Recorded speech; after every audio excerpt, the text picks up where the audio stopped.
Smash the like button, people. We got the chat. We need protagonists like I'm a one goal.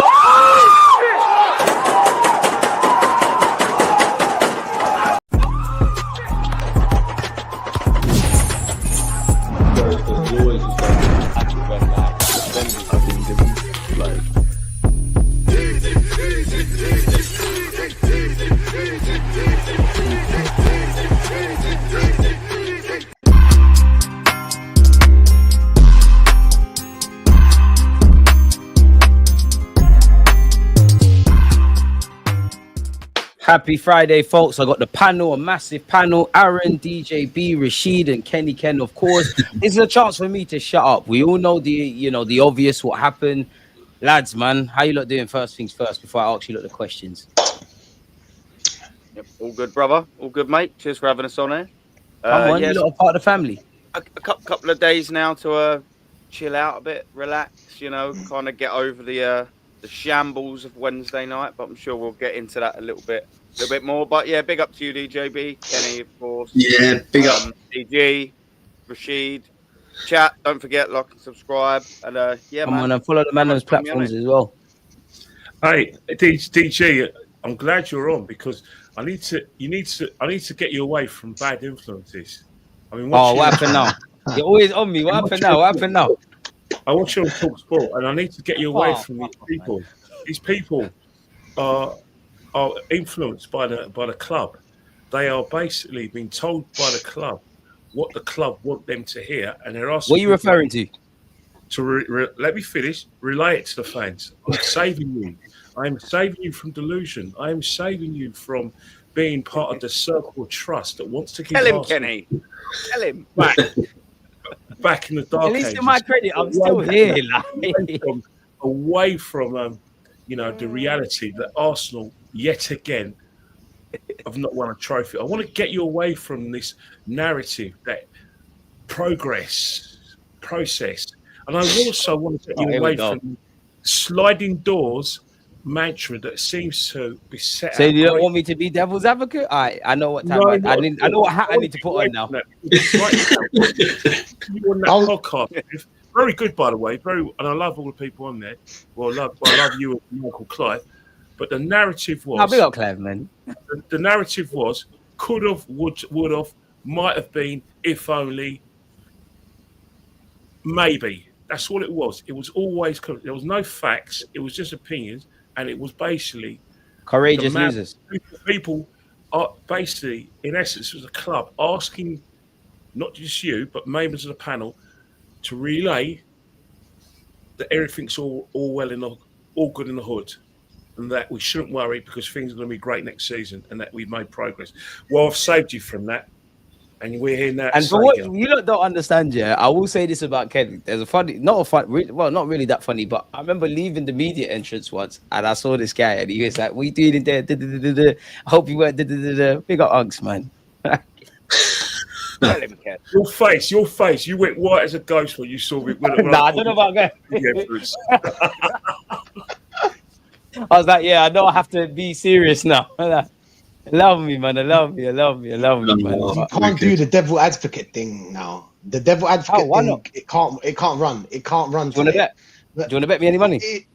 But it's done. Do you want to bet me, Rashid? Do you want to bet me? We're gonna die. Do you want to bet me any money? Like, we can be serious. I can you're the champion. Like DJ B's doing. Let me know which one do you want. Like, I really can. Like, all right, fuck it. Let's kick it off. Go on. No, Rashid. Because you've done it. We got two more additions to the bottom Gooners. I want to say it officially. We've got Hooks on our side now, and we've got Tony Claude. And he apologized, by the way. Shout out Tony, yeah. But they're only temporary signings. They're like that. They're gonna with the weather, man. They're only on Rashid, the sun's out. They got their flip flops on, mate. Don't you worry about that. Exactly. Exactly. Flopping, mate. Honestly, them. They got their flippy floppies on. Don't you worry about. No, I'm all good, DG. Respect for having me on as always. You're part of the family, man.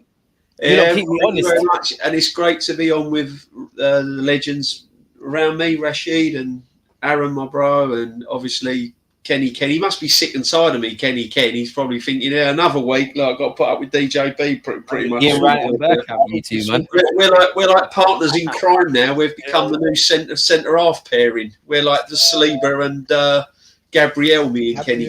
You know. Hey, I'll tell you, one guy seen a lot of you recently is a gal.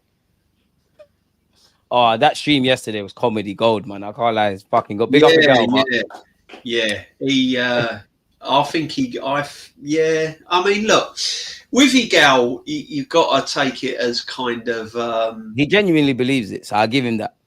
You have to admire people that stick by their guns, don't you? You know, whether you agree or disagree with them. Igal comes on and he does face some really heavy bombardment. Getting shot from all angles, man. From the likes of me, Kenny, Lee, and people, and Aaron, and people like that. So, and you know, but the trouble is, there are occasions when we hold our hands up and go, well, actually, yeah, you know, but against Real Madrid, had to face the music. Now, it was a great night. Yeah, we got the job done, and it was a fantastic time. But with Igal, it's kind of just one kind of. I tend to think that he's just kind of one-dimensional sometimes, you know. But you know, it is what it is, man. It is what it is. Pretty much like Arteta. Pretty much like Arteta. Yeah, exactly. He's like a clone fan of Arteta, isn't he? If Arteta could make the perfect fan, it would just be Igal, wouldn't it? Well, that's what worries me with Igal. Is he a fan of the club or is he a fan of Arteta? This is where it's become a little bit delusional, isn't it? As in, you know, are you there for the benefit of the club or are you there to score brownie points for yourself? Are you there for Arteta? He's 100% a fan, but I think what's happened is that there has to be room for everyone. He's in love with the journey, man. A lot of people are in love with the journey. Big up Igal, but he's in love with the journey rather than the destination. There's nothing wrong with that. There's nothing wrong with that. But our journey is trophies. That's our journey. This is where I'm with you lot. He's an Arsenal fan, though. He's an Arsenal. You know, sort of. No, he is an Arsenal fan. Look, but he the other day, that what Arsenal showed him over the years is that they do like continuity. They like to give managers time, more time than any other club would give them, especially if big clubs. So that's what he's learned since he's supported. He's only ever seen continuity. He hasn't seen mass sackings mid-season, and he's seen managers get time, and he's seen majority of the fans back the manager and back the club. So, you know, he's no different to anyone else. There's loads of Igals in the fan base. You know, good luck. But they have to allow room for people like us as well.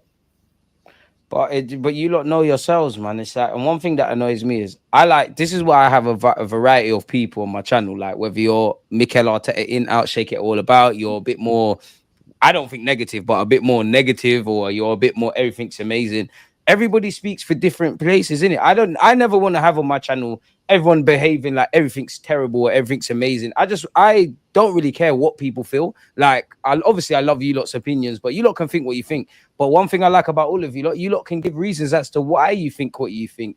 So, and like you said, it displays everything. And that's one reason I loved Dan's stream yesterday, because you had the Igal and that, you had you lot. I saw DJB trying to like one final attempt with Igal of, can you not see where I'm going with this? And he weren't on that, but no, he weren't. He weren't on that. He weren't on that ride, was he? He weren't trying to hear it at all. Big him up, but he weren't trying to hear it, man. It was a madness. He wasn't. But you know, as Kenny said, and as people said, everyone's entitled. I haven't got a problem with everyone's opinions and stuff like that.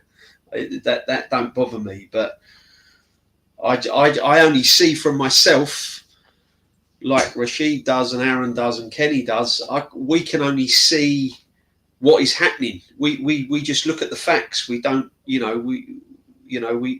actually look at what's going on. And I'm now looking long-term damage under this manager. That's what I'm looking at. I'm looking at the next 2 seasons. If we don't get over the line, it's going to be quite worrying. Expand on that, DJB, for those that don't know. I know. I think all the platform know what you're talking about. What would that be? The thing is, you have to lay good foundations for the next manager coming in. So let's use Liverpool as an example. When Klopp left, Yeah, when Klopp left, he's got a nice youth system set up. He's got some players coming through. He's got the Elliots and people like that, and then he's also got a team with experience: Van Dijk, Salah, etc., etc. And he also left a team that had recently won trophies. So the new manager coming in didn't really have to pick up too much, you know. Just had to little tweaks here and there. Yeah, he didn't have to worry about wages. He didn't have to worry about moving players on. He didn't have to worry about players that were out of form. He didn't have to really change a lot. All he had to do was come in and just make a few little tweaks, sprinkle a bit of magic dust here and there, adjust things. For example, telling Salah to stay in the final third rather than keep tracking back. Because he knew really attackers stay in the final third. I never knew they did that. No. He basically when Salah done the interview, he said he doesn't have to defend as much. I thought wingers have to go there back the other way. No. They don't have to bomb up and down if you've got your midfield coming across and covering, and you've got your fullbacks. Crazy. You know, so Salah's kind of workload, for example, has been sort of not cutting off, but he's been managed so he doesn't pick up any more injuries and things like that. So he's got sustainability now because he's under, he's changed the way he plays. So this is what I'm trying to say. So, but what the situation is that we've got at Arsenal is we've got players out of form. We've got players that are in and out of form, if you like. We've got average players at the club that are not really Arsenal players. You know, I mean, like Marino's gone up top and he's done a job. He's done what he can, but it's not levels. Yeah, he's done what he can, but he's not a number 9 and he's not a midfielder. That's obvious. You know, Kai Havertz bought as a midfielder, playing as a striker. 65 million. Not either. You know, so this is what you're up against. You've also got players whose contracts are kind of, getting towards renewal. You've also then got players whose wages are kind of crazy, and you've got an injury list. Tomiyasu, Jesus. 6 minutes of Premier League football. Yeah, I love the guy, but come on. So what I'm trying to say, this manager's created all these problems, and the longer this manager stays here, there's going to be more problems created, especially if he has another season where he doesn't win anything. So the next manager coming in now has then got to pick up a team that hasn't won anything in years. He's then got to pick up a team where players are not good enough to play in the team. He's then got to pick up a team on the wage structure it's on. Players being overpaid that's not good enough. And then he's got to then lift players that have had long-term injuries. So, and this guy has created all of this. This hasn't just sort of magically appeared. This is his squad. They told us he needs his own squad. Then they said it's his squad. It's his squad. You're right. Exactly. So this is his squad. That he has built. That he has built the foundations going forward. This is his squad. So what we saw against PSG is 3-4 years, if you like, of Arteta building his squad. And that's what we saw. We saw failure again. We saw us limp out the semi-final. And it didn't look much different to when we played Bayern Munich. Saw us flirt with the pretty girl, but not have sex, mate. It's simple as that. Yeah, exactly. But what I'm saying is, right, it wasn't much different from the previous year when we played Bayern Munich. When we played Bayern Munich, if you look at the Bayern Munich game over 2 legs and you look at the PSG game, it wasn't really a lot of different. And if you look at the PSG game, compare that to the Newcastle game, if you like, nothing's changed. This manager is still struggling on big occasions and big pressure moments and big pressure games. This manager has proven factually that he can't do it. And some managers just can't. and we've got one of them. Yeah. So this is why he needs to go on. I say change him now, because we've got the summer coming up. The new manager can come in. He can go on tour with the players. He can get to know the players. He can work with the players throughout the summer. He can get to know Berta. He can build up a rapport with Berta. Start bringing in the players that the club needs, and then hopefully we can turn the corner. But at the moment, Facts. we're just hitting the wall. We're just hitting the same wall, and you can, you know, it can't go on. It really can't go on, guys. Can I double down on a couple of points that Hey, you lot are the reason we're here. You lot feel free. When I have a question to ask you lot, I'll let you lot, man. Kenny, Rashid, DJB, Aaron, you lot. I don't want to hear my voice. You lot do your thing. Well, it's no surprise to you that DJB spitting fact after fact. So I'm going to double down on points instead of saying a different one, because I agree with everything you're saying. This team, let's not forget, every single player in this squad has either been signed by Mikel Arteta or the contract's been renewed. So every choice of this player of this squad has been Mikel Arteta's. That's why they're here. You know, David Raya 2 years ago, obviously, I know one of them's alone, but blah, blah, blah. Urian Timber, you know, obviously he's been here. Skelly and that came through the system. That's fine. That starting lineup against PSG. Saliba has been here for the whole time, 4 or 5 years. Here before Arteta. 2.5 years ago, exactly, yeah. Odegaard has been here 3-4 years. Partey's been here 5 years nearly. Declan Rice is second year. Saka's been here the whole duration. Martinelli was here the whole duration, and Marino's this signing this summer. This whole squad's been together, and the point I wanted to make here as well, this whole squad's been together for about 3 or 4 years. The core starters in there, you know, I know you got the Ben Whites, that's been replaced by the Timbers and all of that. But the point that I'm making is this whole squad, this whole starting lineup, or his first choice 11, if you want to call it, whatever angle you want to say, has all been moulded by him. And they've been a team together. This isn't just a whole new team that he's just put out and it's a whole fresh 11. They've only been here 1 year. They're not used to playing with each other. They've had a good core 3 years, at least on average, to be able to figure out each other. Yeah, like Martin Odegaard and Thomas Partey have had 3-4 solid years of playing together. You know, that defensive partnership have had 3 good years of playing with each other. I know, obviously, you're sprinkling the Urian Timbers and such, but over the years, you know, Ben White's been in there as well for 3 years. Saka and Martinelli are no strangers. Odegaard and Saka, that little right-hand side, they've been together for 3 or 4 years. You know, this isn't just a new team with some other managers, players, and this and all of that. This is his team. He's really moulded and put together. There's no excuses, and he just hasn't done the business with them. And when you sort of look at the signings and things like that he's made, I mean, just in the last 3 years alone, you're looking at your Tommy Asu's and your Tavares's and your White, Lokonga, Odegaards. And, you know, you're coming into your Rice, Timber, Havertz, Raya, Calafiori, Marino. They're the summer signings. Kivior you can add for the January. And then you've got, obviously, Trossard. And then you've got Kivior. You do sign some shit players, man. Jorginho, sorry. Yeah, it's not been good. But they've been the signings, boys, over the last 3.5, 4 years. And you're supposed to be not really doubling down and knitting these players together. And all of them names that I've just read out there, I'm sorry, boys, but they're probably only a couple of them, probably even top half quality. They've just not been good enough. That's a long time he's had to assemble this squad and get it absolutely right. And I'm sorry, it's not. I don't think it's anywhere near a winning squad.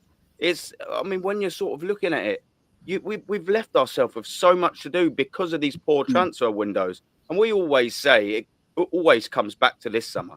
This summer transfer window that we just had for this season was probably one of the worst underneath. No, but Aaron, we tried. There was no one there, man. We tried, bro. Yeah. I mean, yeah, that's it. Yeah. There was no money to sign a striker, but you had. There's not many players that can improve this squad, bro. Yeah, I know. Yeah, listen, yes, it's madness when you sort of think about it, and you look at it now. Yeah, I'll end with this. We need a backup keeper. This is the business we've got to do this summer. This is how far we've left ourselves short with the poor business that we've done. We need a backup goalkeeper. We're going to need another left back because Zinchenko and Tierney are gone. Well, how has Tierney been let go? I mean, that's just another transfer disaster class. We need a right-sided centre-back because we haven't bought one since Saliba, his injury probably coincided with us bottling that league title. We still haven't signed a right-sided centre-back, by the way. That's 3 players there. You've got Partey probably going to leave. Even if he does stay, you're going to need 2 midfielders in some quantity. There's 5. You probably need a left back, left 8. There's 6. You need another 10. There's 7. You need another winger on the right. That's 8. You need a left winger. Have you mentioned goalies? You probably need 2 strikers. Yeah, backup goalkeeper. Yeah.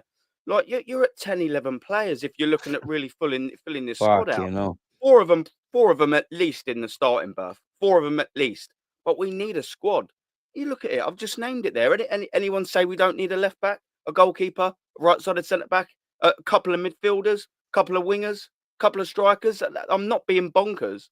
We need that. Look how much business there is. There's about 5 contracts that need renewing. There's about 8 players to go. You're looking at like 20, 30 individual bits of business to get this squad back on track. And if we look at the last 5 years, I know Berta's here now. I know he is, but he's not a miracle worker. Do you think we're going to get all of this business done and then be competitive this year? No, it's a rebuild. So we're going to probably take 2 or 3 windows to get all of that. There you go. There's 2 years. Then they've got to be the right signings, and we've got to hope, and then we've got to have the manager to actually get us through the line. We're looking at a 2-3 year process again, boys. And I'm sorry, I've been through this for the last 5.5 years. When does it end? This is why I want new managers to come in now. What DJB said, the point that he made is absolutely fantastic. This manager cannot do it. He needs to go. The longer he stays here, the longer we rot. He's going that way. It's that way he's taking us. He can't do it. It's damage limitations. He's done enough damage to this football club. We've quantum leaped back to 2019 when it was just exactly the same. The only difference is we're second, third, and not 5th or 6th. But who cares? We're still not doing that. It's a worrying time, and it is a rebuild. However people want to argue, I'll argue it till I'm blue in the face. It is a rebuild. We need several additions. Yeah, there's ridiculous amounts. And several people need to leave. So yes, it is a rebuild. And we're not going to do it all in one summer, boys. Exactly. We're going to blink and it's going to be August like that, September the 1st. Before you know it, you're going to click your fingers and you're already in September. The season's 2 or 3 games in, and you're probably going to look around and just probably be a little bit underwhelmed again. We're going to have a 10 out of 10 window because I'm not holding my breath for it, boys. Otherwise, I'll my face will be going blue very quick. Sign me a striker and we'll take it from there, innit? Yeah, that's it. But a little whinge over. But it's just really disappointing that I know I'm going to be totally resigned to another season of this. At least minimum, and that's devastating. Devastating. We haven't even finished this season. I'm already dreading next season. What can you do, man? Help me out. It's just it kills me. It does. It kills me. I don't know. I wish Aaron was chatting shit, but he's speaking facts. I wish he was chatting shit, but unfortunately, you're not. Yeah, no, fact, man. But yeah, go on. I'll let someone else go. Otherwise, I'll bring everyone down. Go on, Kenny. Sorry, as boys. I said, you lot take the lead, man. Kenny. You lot feel no way about speaking, man. Kenny, I know you're a gentleman. Kenny. DJB, I know you're a gentleman. Speak if you need to, man. Kenny, go on. Sorry, I'm muting myself. I think it's what we all knew would happen. Unfortunately, this semi-final, our defeat, is opened up a lot of cracks. And a couple of weeks ago, I said that perhaps us getting the Champions League is papering over a massive crack. Well, it essentially did. Did you? Because it's opened up a lot of worms. For instance, the worm that we don't want to talk about is the fact that Chelsea can get to a Conference League and Spurs and Man United are in the Europa League. Now, a lot of people said, well, that's nothing to do with Arsenal. No, we never said it was anything to do with Arsenal. It's just basically it opens the can of worms, which is a woeful European record. That's another thing. You think about that. You think about this season where we didn't challenge for the league at all. That's a worm. With where you can't cover over that crack. Then you look at the FA Cup, and then you look at the obviously you look at the League Cup as well. That's another one. We haven't won that trophy for since 1993. But the biggest one as well is because we call ourselves one of the biggest clubs in European football. Yeah, we've only had 2 trophies. West Ham have got 2 trophies. They've got the Cup Winners' Cup in '65, and they've got the Conference League. Now, you may say, "Well, they're only small trophies." Well, we compete for those small trophies under Arteta, i.e. the Europa League, and we only got to one semi-final. So even in when we're competing, that was an example where he can't get over the line in a competition where we were the biggest club in that competition in Europe statistically, yet we couldn't get over the line. Champions League, obviously, we've been woeful in that all along, but it just magnifies how poor we are in Europe. And then the biggest worm as well, and the biggest reality, which Arsenal fans refuse to accept, they generally believe that they are actually Man City's rivals. No, you're not. You've never been. All you've done is pushed them a couple of seasons. The real rivals to Man City since 2018, Liverpool. They're Man City's rivals. Us. And the reason why they're Man City's rivals, because they took trophies off them. When Man City won on their domination from 2018 to win the league, they didn't win it every season. The team that has won the league, apart from Man City, is Liverpool. Not only did Liverpool win the Kenny, finish, but let me ask you a question as a follow-up to when you finish. Yeah. So, league championships. They also won League Cups. They also won a Champions League. They've been in 3 Champions League finals, and they won an FA Cup, and they've been in League Cup. That is proper rivalry, not pushing them all the way. And Arsenal fans found that out to their horror, and the scales found out their eyes this season. And unfortunately, on Mikel Arteta's watch. So what we've seen is repeated near misses. We can even go back to 2022 when, for some reason, we failed to get into the Champions League, where we just basically gave it to Spurs when Spurs were 5 points behind us. Yeah, and that's the problem. You fans don't. I was on a podcast. You obviously got called away, and you talk. Big up fans on. That's my guy. The FA Cup. I remember you talking about the FA Cup. No, just are you talking in relation to the question he just asked? Well, no, it's just a question I saw on the panel. We'll get to that. Kenny, finish what you want to say. So basically, without a shadow of doubt, that's fantastic, and it is his achievement, because even though it's Emery's team, he's the one who motivated them and coached them to that final, because obviously the performance against Man City in the semi-final, that's his achievement. But since then, nothing else has happened. Remember, he had a chance of a trophy in the Europa League. Lost to Unai Emery's Villarreal went and won competition. I'll be honest, that Villarreal game, I think that's the darkest I've ever felt in Europe in a minute, apart from Olympiacos. That was a sign of things to come under his management. Smith Rowe, false 9. Crazy. Yeah, but that's a sign of things to come as management. What we've seen is him unable to take us over the line, him showing and proving what we suspected and what we now know, that we were never Man City's rivals. We just pushed them all the way. However, when it gets to the pressure, we've floundered. And this Man City side was not a great Man City side in the mould of the 2018 and 2019 sides. But actually, those sides were better than the side that won a treble. Those sides are better than the sides from 2021. However, we had it in our hands. Regardless if we had the experience or not, we had it in our hands and we floundered. And look who we played against. And a year afterwards, we had it in our hands. Unai Emery did a double over us. So all we've seen is repeated failure on this manager where, yes, foundations are fantastic. And yes, he's got good players.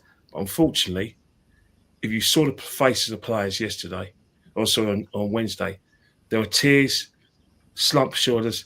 You ain't seen any victories for the last 3 games. You don't know why the fuck they're crying, man. You must you say it. Remember, the club do want to finish second. Well, these players got nothing left. No. So I feel sorry for the players. What the fuck are you crying for, man? Well, you cry because simple reason. That's what footballers do. I mean, whether we like it or not, we've all played. Come on, man. I can't imagine Tony Adams and Lauren and the list goes on crying in semi-final, bro. Just because Tony Adams had his chest out doesn't mean he was crying his eyes out in dressing room. You say go do that in the change rooms. What the fuck are you crying? Why is my manager saying we was crying? Why are you crying in front of cameras? He's also shown, Kenny, that he's in-game management, doesn't he? I mean, modern players do cry. Even we've seen players. We saw Gaza cry. We saw Ian Wright cry. You're Gaza, man. You can cry if you're Gaza. Ronaldo. Ian Wright, yes, to turn you're Ronaldo, you can cry. If you're Ian Wright, you can cry. Yeah, anyway, back to it's now Rashid's turn, but this is where I feel that, unfortunately, our defeat on Wednesday has opened up a lot of worms and a lot of discussion, and unfortunately, you can't put the sticky tape over the well now, because it's just coming out from everywhere, and we're examples of that well where we are angry and we are voicing our discontent. Fair enough. Yeah. But tears of anger, Charlie, are still tears, man. They're still tears. Kenny, I wanted to ask you this question because Famzone asked it, and let Kenny answer, and then you lot chip in. Yeah. Question for the panel: you disregard his trophy on the first couple of years, so why don't you disregard his failures in the last couple of years? Honest question. That's a very disingenuous question, and you know it's very disingenuous, and it doesn't make any sense whatsoever. Because once again, that's an example, too, of you using the sliding doors analogy in order to, which basically excuses. Two, most importantly as well, you're not owning the status that we're a big club. You refuse to do that. You're very comfortable with this progress and progression. I heard you on podcasts before where you stated that. Well, that's not good enough, because there's a club if you in the Northwest who have a similar process, similar spending pattern than us, yet they have to win the Champions League. They have to win the Premiership. And despite the fact they didn't win it for 30 years, the Premier League, in the last 5 years, they won it twice and they won multiple trophies because Liverpool Football Club have to win trophies. Can you continue? But I also want to ask you as well, Kenny, before I cut you, like, why are Liverpool able to get, like, finish what you're saying, but like, why are Liverpool able to get it done, but we're not? But go on. Mentality. Liverpool Football Club is a big belief. Liverpool Football Club, Man United are the biggest clubs in the country. Regardless of whether they go through transitions and regardless of whether they go through progressions, they have to win trophies. Doesn't matter where they are on the table, they have to put silver on the table. At Arsenal Football Club, it's not the case. We talk a good game, but in essence, we're happy with the status quo and we're happy just to progress and you know, like I said, compete up until a line. But if we don't win trophies, that's no good, because at the end of the day, they come up with all sorts of mantras. Support a supporter is someone who supports, not like a fan. So use all sort of fans, all sort of mantras. And basically, Arsenal, as far as I'm concerned, has been a process for most of its 139 years. For people who say trust the process, you're discarding the George Graham years, you're disregarding the Arsene Wenger years, and you're disregarding a rich history in the 1930s. He killed Wenger for less, man. By Herbert Chapman. You're disregarding that, and you're basically saying that Arsenal Football Club only existed from 2019. That's ridiculous. Yeah. The thing is, as well, was what I'll jump in and say on that is he won it in 2020, his first 6 months, buzzing. But how long can you live off of that? You won the FA Cup, fair enough. How long can you live off that? Because I'm sorry, but we're in 2025 now, and it's not going to be until 2026. But he says he wants to win the big boy stuff, Aaron, as well. But we're not winning. But that. he knows we're how not to even winning the gaslight. small boy stuff now. That's what I'm saying. Like, we're not even winning the FA since he's won it. This is what we're saying. He's saying about, oh yeah, you know, we won the FA Cup. You know, how can you disregard that? He ain't got past the 4th round. He's only got past the 3rd round twice. He's thrown it. A year ago. But Aaron, he can sell you. He can sell you a bridge. He can sell us a bridge. He came down the other day. What did he say? I came down the stairs and I saw 7 players. Do you know what I'm saying? 7 players. Even though one of them were only a starter, but others we could say they're squad players. But all right, cool. I saw 7 players. For us to start thinking that, oh, because we have injuries and these issues that he's been talking about it since the start of the season. Since the start of the season, he's been moaning and moaning and moaning every chance he can get.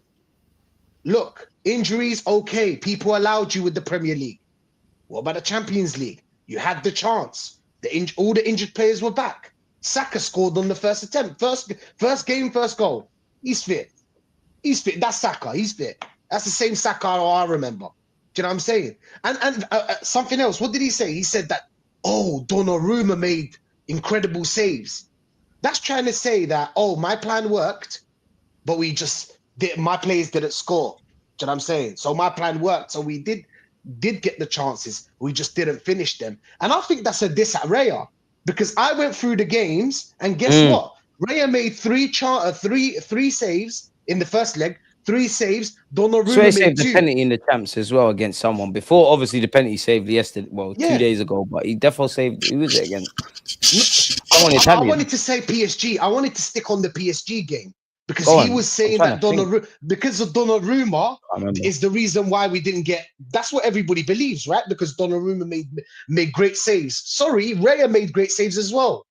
But you don't see Luis Enrique there and saying, oh, I mean, let's be honest, it's like 3 good saves, man. Like Odegaard, I would say for me personally, the Saka one, fair enough. Odegaard, it was a good shot, which I haven't seen for 6 months from Odegaard, but you should be saving that. And Rice, it was a Seen it head for off. 18. Probably should have scored. Well, Pardon? he saved the penalty. I ain't seen a shot like that from Odegaard in 18 months. So. Yeah, The man. last time I saw him Even a shot that, like Aaron, I'm that being was at nice. Liverpool Yeah. 2-0 away. I'll be honest. kept us in the game. When Odegaard hit it like that, I thought, you know what, we might come from behind. Odegaard's doing what he needs to do. I actually thought we might do it, but it went to be. That was plan A. At least we can all, That was plan A, we can DJ. all remember, don't it? Sorry, Rashid. That's all it is. That was plan A. And then after that 20 started minutes well. of plan A, which was effective in that moment, of course. For 20 Plan A minutes. worked for 20 minutes. And then after that, when Luis Enrique turned on his engines and started playing football, poof. What did it turn into? Turn into hoofing the ball and just hope. Do you know what I'm saying? Just You're forgetting Thomas Partey, Black Rory Delap, like boom. Blah, Boom, like, do you know what I'm saying, bro? Like, we're Arsenal Football Club. We can't be playing that kind of football. Crazy. It's crazy. I don't believe in stinky football, like not stinky football. I wouldn't want so. Funny, man. So you see a manager like Hansi Flick and Inzaghi, for example. Inzaghi, yeah, you saw Lewis Skelly, for example. This is Arteta Inzaghi. Inzaghi gets 5 million. Arteta gets 15 people. Yeah, I'm not pocket watching, but you know what I mean. So you've got Lewis Skelly causing all sorts of mistakes. You've seen it, and you've seen it before. Lewis Skelly has done this before. Lewis Skelly lost the ball so many times in the midfield. Why didn't you think of changing him? DeMarco's one of the best left backs, but he still changed him because he wasn't in the game. Obviously, it's a tough job to actually mark Lamine Yamal, but he wasn't in the game. Off you go. Do you know what I'm saying? Martinez, you're tired, out. Mkhitaryan, out. And then he started taking on every player that is not up to speed, is not on the level. Like, for example, let's be real, Partey got ran in the midfield. Rice was nowhere to Everyone be seen. was telling me when Partey's back, we're gonna be great, and it was good for 20 minutes. Partey then started to move mad. I'm sorry. Their midfield is just too elite. That's I mean, it's just too better than us, better than football. We got rugby players, they got football players, DJ. It's a difference. Yeah. We got a manager that wants to do rugby, man. Them lot wanted to actually play football. I actually think Luis Enrique is quite similar to Arteta, but one crucial thing is he understands I need good footballers. At the end of the day, I can do what I want to do. I need good footballers. I don't know if Arteta feels the same way. Do you know what they used to tell us? Yeah, they used to tell us that it took 2 years for a manager to implement his style on a team, right? How come every year he's changing the style? Well, we need 2 years, right? He can't implement his football. Do you know what I'm saying? It's not working now. It's not working now. We want the team to focus on the Champions League. Now you're using it against him. My bro, your manager, you got enough money. You got enough money, 750. You got the backing. You've got a huge fan base that is behind you, always making excuses for you. Like, how much more ammo do you need? You've got all the players back, yeah? And then you're facing PSG, which we already beat PSG. So you already have an idea how to beat when them, the pressure was off.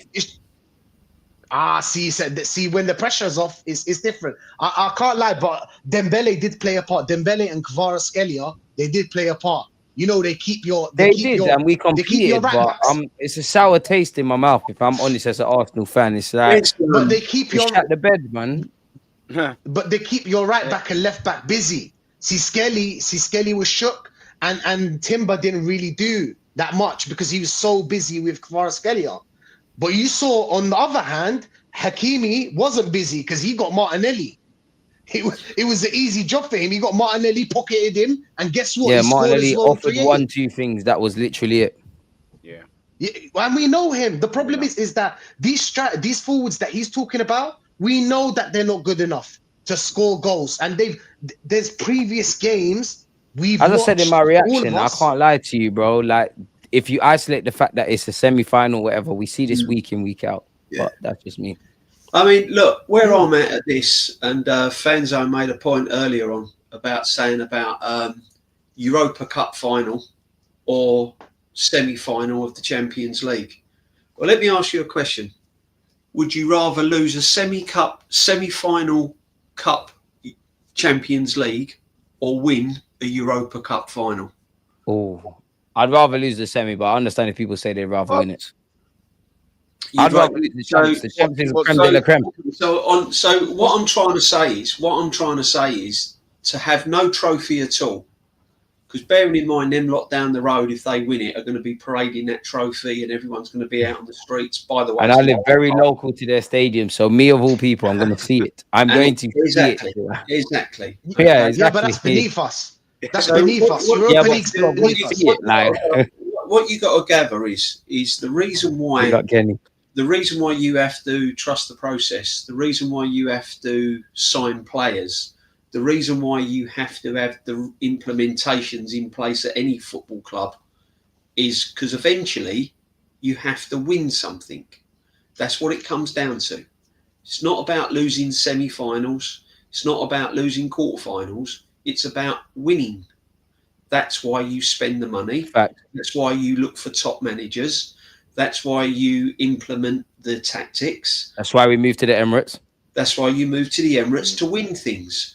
So for me, where I've gone with no trophy under this manager, I would much rather win the Europa League. Obviously, I'd rather win the Champions League because it's the better competition. I DJ B's understand like me. that. He's the only one I know that wants to win the champs as much as me. But you give me the choice, I'd take winning the Europa Cup rather than losing the semi-final of a Champions League all day long. Naturally. Yeah, Naturally. And Can I also, have a bit on that? what the fundamental thing is, and a lot of the people have got to realise this.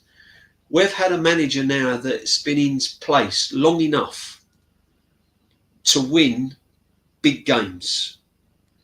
And every time we look at these big games, we see players under this manager fallen off of a cliff. Martinelli is completely non-existent. Martinelli has had the worst season I've seen him have in years. He's terrible. Yeah, he's I love but that. when we were Head down settings, don't know where he is, running into danger, can't pass the ball, can't cross it, all over. Plays like a child. Right? Can I? And then you look at Marino, who has done a job temporary as a striker, but the adrenaline's gone now. He's looking ordinary. He worked on adrenaline. Oh, I'm up front. I've got to run. That's finished. Yeah. ran out of gas. The dust is now settled. He looks ordinary. He came back into midfield last week in the first leg. We saw the real Marino. Not good enough. Yeah. He then is 2-0 down in the leg. Okay, he might have been forced to make the substitution with Timber, Ben White.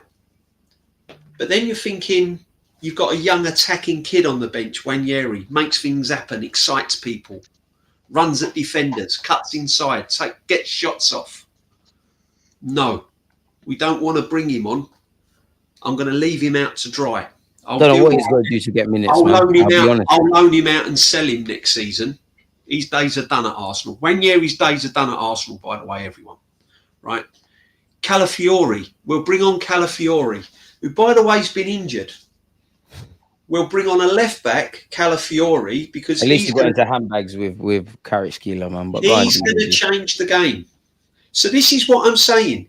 This is a guy that has been in situations time and time again in big games and still does not learn his lessons. He doesn't learn from his mistakes. If the man tried something different and it didn't come off, I think everyone here on the panel was going, well, look, at least he's fair enough. things. At least he's trying to make things happen. You know, he went to 3 at the back. I can understand why we lost 3-4-0 in the end, because he was chasing the game. He was trying to make things happen. He could have, he moved Martinelli in the middle. He put Trossard on the left. He took our captain off and brought on Wanyeri. I can understand all this. I get that. But he doesn't. He just sticks to the same principles. Week in, week out. Game in, game out. That's why managers are beating him. That's why Bournemouth are taking 6 points off this man. Yeah. Come on. Fucking no, man. This is why West Ham are rocking up at the Emirates and taking 3 points twice. Yeah. This is why we can't get over the line against teams like Brighton. And yet I'm hearing fans saying to me, we schooled Ancelotti, Real Madrid. One game, a moment in time. And everyone jumps on the bandwagon. There was people booking European Cup final ticket, hotels, airplanes, coaches. We thought just because we beat Real Madrid, we were in the final. We was nowhere near the final. The next game's the pressure game, semi-final. And what did he do? Fouled again. JB, did you see the picture of the Arsenal fans pictured at the Emirates wearing CL winners 25 on the back of their shirt? They're fucking cunts. This is what I'm. They're the fans that give us a bad name, man. What the fuck? Exactly. But DJ, this is what I'm trying to say. And why? People think it's like a vendetta against this manager. It's a football vendetta against this manager because the club is not where it should be. It's trophyless. It bottles big games, and it stops at the manager. He's the man that picks the tactics. Listen to this point, DJ. You finish, yeah. Listen to this, bruv, yeah.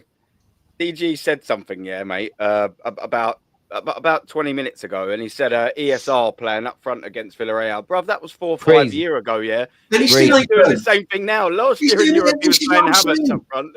This is what everyone's been saying. This is what man's been saying. He doesn't learn from his mistakes. He does the same thing, which is play a striker up front in them games. There, you have a striker, bro. Oh man, it's killed. Look, what's the problem with Ranieri then? What's the problem with Ranieri? What's happened?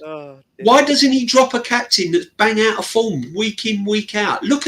Go and look at people that are coming in the chat and putting comments in, fair enough.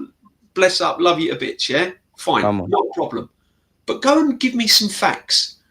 Go and look at Odegaard's output this season. Look at forget last season, been and done it, gone. Don't keep, but he was good for us 2 years ago. My car had done less mileage 2 years ago. Don't make it a Rolls Royce. Facts. Facts. It's true. It's fact. That's what they'll tell you. They'll tell you 2 years ago he was good. What are we doing? He was a great player. We can't keep waiting for these players. See, Pep Guardiola, when he had a team, he had the likes of Bernardo Silva, Kevin De Bruyne, Mahrez. Even my boy Mahrez was on the bench. We're talking people like Gundogan was on the bench. We're talking this kind of team. He won't drop anyone. All we need to Now, we know Arteta staying, so we heard that Berta does one thing. Either get us players that are close to the level of our starters, or get us players that are a bit different. So, for example, I can't lie, Rashid, sorry to cut you, but next season has to make sense, bro. Just get me a striker that scores goals. If he does all the Arteta bullshit, great. You need to score goals. Wenger needs to take man on. Centre mid needs to want the ball and be competent with it. Why should he get another chance? DG, why should he get another chance? He's had 6 years. I don't disagree with that, Kenny. The reality is the man's staying in it. What we're saying, what I'm trying to say, obviously, we're not going to get what some of us asked for. But what I don't understand is that we're all talking about if only we got a striker, we've only got this. He's on borrowed time, Kenny, but it is what it is at this point. Like, but he was on borrowed time last year. He was on borrowed time. I'm with you, Kenny, but he's not leaving, isn't it? So think of FamZone. FamZone is very, very active. But what FamZone is doing what one guy in the panel did yesterday. He's not listening. He's picking out things he doesn't like about what we've said collectively and individually, and he's turning it around. Not one person on this panel says that the Champions League is a Champions League semi-final is inferior to winning the Europa League. The fact is, what we're talking about is our poor European records, and that our rivals, who is a small club, has got a chance of getting full European trophies to add to. Now, that may not mean something to you, but the fact is, it means a lot to me because I've been supporting the club all my life, and I've only seen us lose live in European finals. And for a big club, you have to have a proper European pedigree. So that's what we're saying. You're talking about, you're still using that narrative that people are disregarding the FA Cup. so we should disregard the 2 years, i.e. 8th and 8th. Well, that's absolutely nonsense. No one disregarded the FA Cup. Not one person that I know is disregarding the FA Cup. Not one person didn't celebrate us winning the FA Cup. What they have said is that he won it with Unai Emery's team, but they're not stupid enough to disregard the fact that it's his tactics and his formation that got us to win that win, especially the semi-final. So no one's disregarding it. You're picking things whole. You're trying to pick holes in arguments where there's no holes to pick. We're stating proper facts. What you're doing is interpreting it. Why don't you just come on the show or just say, I'm a big Arteta fan and I think he deserves more time than you lot are giving him, and I still think he's the best man for the job. Just come out and say it, rather than twist it every second, every time you hear something you don't like. Instead of listening to the whole sentence, facts, you just pick out the holes. Yeah, there are some people who think that, yeah, they'd rather have the Europa League rather than the Champions League because there's a chance of winning. But the fact is, what it's really saying is that our European record is poor, and that's a shame, and that's something you can't take away from. The fact is that another thing you stated as well, which you were wrong about, and you're in complete denial. I'm going to pull you up on it. You went on. You insinuated that our goal all along this season was a Champions League. That's complete and utter nonsense and a lie. It's rubbish. Our goal this season was to win the Premier League. We felt, rightly or wrongly, the next cab of the rank to Man City was us, and that Liverpool were nowhere. We actually, some people, not you, said that Mikel Arteta deserved a sack because you saw Liverpool winning the league as an insult and a step backwards. So for you to now say the Champions League was our goal all along, again, it's all wrong. And you're picking holes in it. The Champions League is a beautiful tournament, but for me, and no one agrees with me on this, to be the best, you have to win the league because the table never lies. Because you go through all sorts of disciplines. There's going to be times when you play well and you smash teams out of the park by smashing them, and there'll be times when you have to grind out results. And there's been times when you lose a match and you have to pick yourself up to go again next week. And over 38 games, that's the goal. Yeah. Don't you think that I just wanted to touch on that subject because it is a touchy subject. Don't you think that Arteta, after 5-6 years, called it 5, now his goals are, for example, to get to the semi-final FA Cup? Nah, man, you need to get over the line, brother. His thing is get over the line now, man. Like, but win the Premier League. Go on. Say or go for the Champions. You know where I'm going with this, right? Mm-hmm. So because you missed out on the Premier League, now you have to win the Champions League. You got to bring something home. We waited enough. Thank you. We waited enough. Some people, actually, Kenny and DJ actually said that Carabao Cup would be enough for them to keep Arteta. For me personally, you won something in it. You got something in history, bro. For me personally, I'd want a Carabao Cup and an FA Cup for me to consider it, because the amount of money spent and what other managers done with less money is just. You can't be telling me that this is the only guy in the world that can do a great job at our club. We've got a couple of players here. Let's build on it. Do you know what I think? Yeah. Do you know what I think, Rashid? Sorry to cut you. Do you know what I think? Mainly for the younger fans, like credit to DJB and Kenny, they've seen a lot in it. Like they were here before Wenger, respectfully. Yeah, I just think because we was like, I'm 30, you're similar age. I think many people have just known about Wenger. We've seen Emre. You could add Lumberg for a second, and then obviously you've got Arteta. I think people around our age were still stuck up on the longevity thing. I'm not saying it's wrong, but I think that's where they're twanging themselves, if that makes sense. Like they think this is the only one. And I would say, before I shut up, one thing I will say is I'm not saying Arteta is or isn't the guy. So far, he hasn't got over the line. But in the same premise of when we signed Arteta, when people sit here, because I'm pretty sure everyone on this panel gets the same thing. If you ask who we're gonna get, they'll ask you'll reply Carlo, Ancelotti, whatever, but they will say, who else are you gonna get? To which I say, forget names, When we got Arteta, he was Pep Guardiola's assistant. Nobody was saying grab Arteta. So by that premise, there must be someone that can do all right. That's just me. Yes. In this world, there's managers. Every manager, we tell them they dismiss. He doesn't want to come to the club. We can't get him. Blah blah Because blah. that's my Listen, point, Rishi. Because they're the in love concept with. is very simple. We need to get over the You know, line with this current gaffer. 3 years in, 3 years in, you had the chance to win the Europa League. You had a better team than Tottenham. I don't know, maybe it's debatable. We had a similar team to Tottenham, and Tottenham got to the final. We didn't. Hey, by God's grace, they lose that. I this is can't just have them obviously winning to Europa fan League. zone. I don't know if it's catch or just. I don't know which one it. I think it's just shy, just man. But yeah, at that moment, his goals were one of them to win the Europa League, just like Amorim. There's fans out there that I was listening to. They were like, Rance, for example. Shout out to him. He was like, Big up Rance. He needs to go far for this Europa League. That's what he's thinking. Do you know what I'm saying? And it makes sense because you have certain goals every year.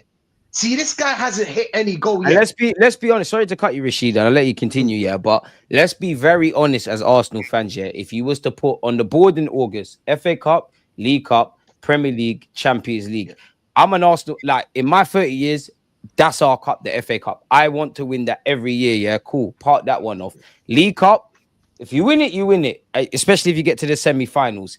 Premier League in line with the last 2 years, bro, man, need to get over the line. The Champions League is the one where I'm like, all right, don't get embarrassed. See where you can go. Find yourself where we find ourselves. See what you can do.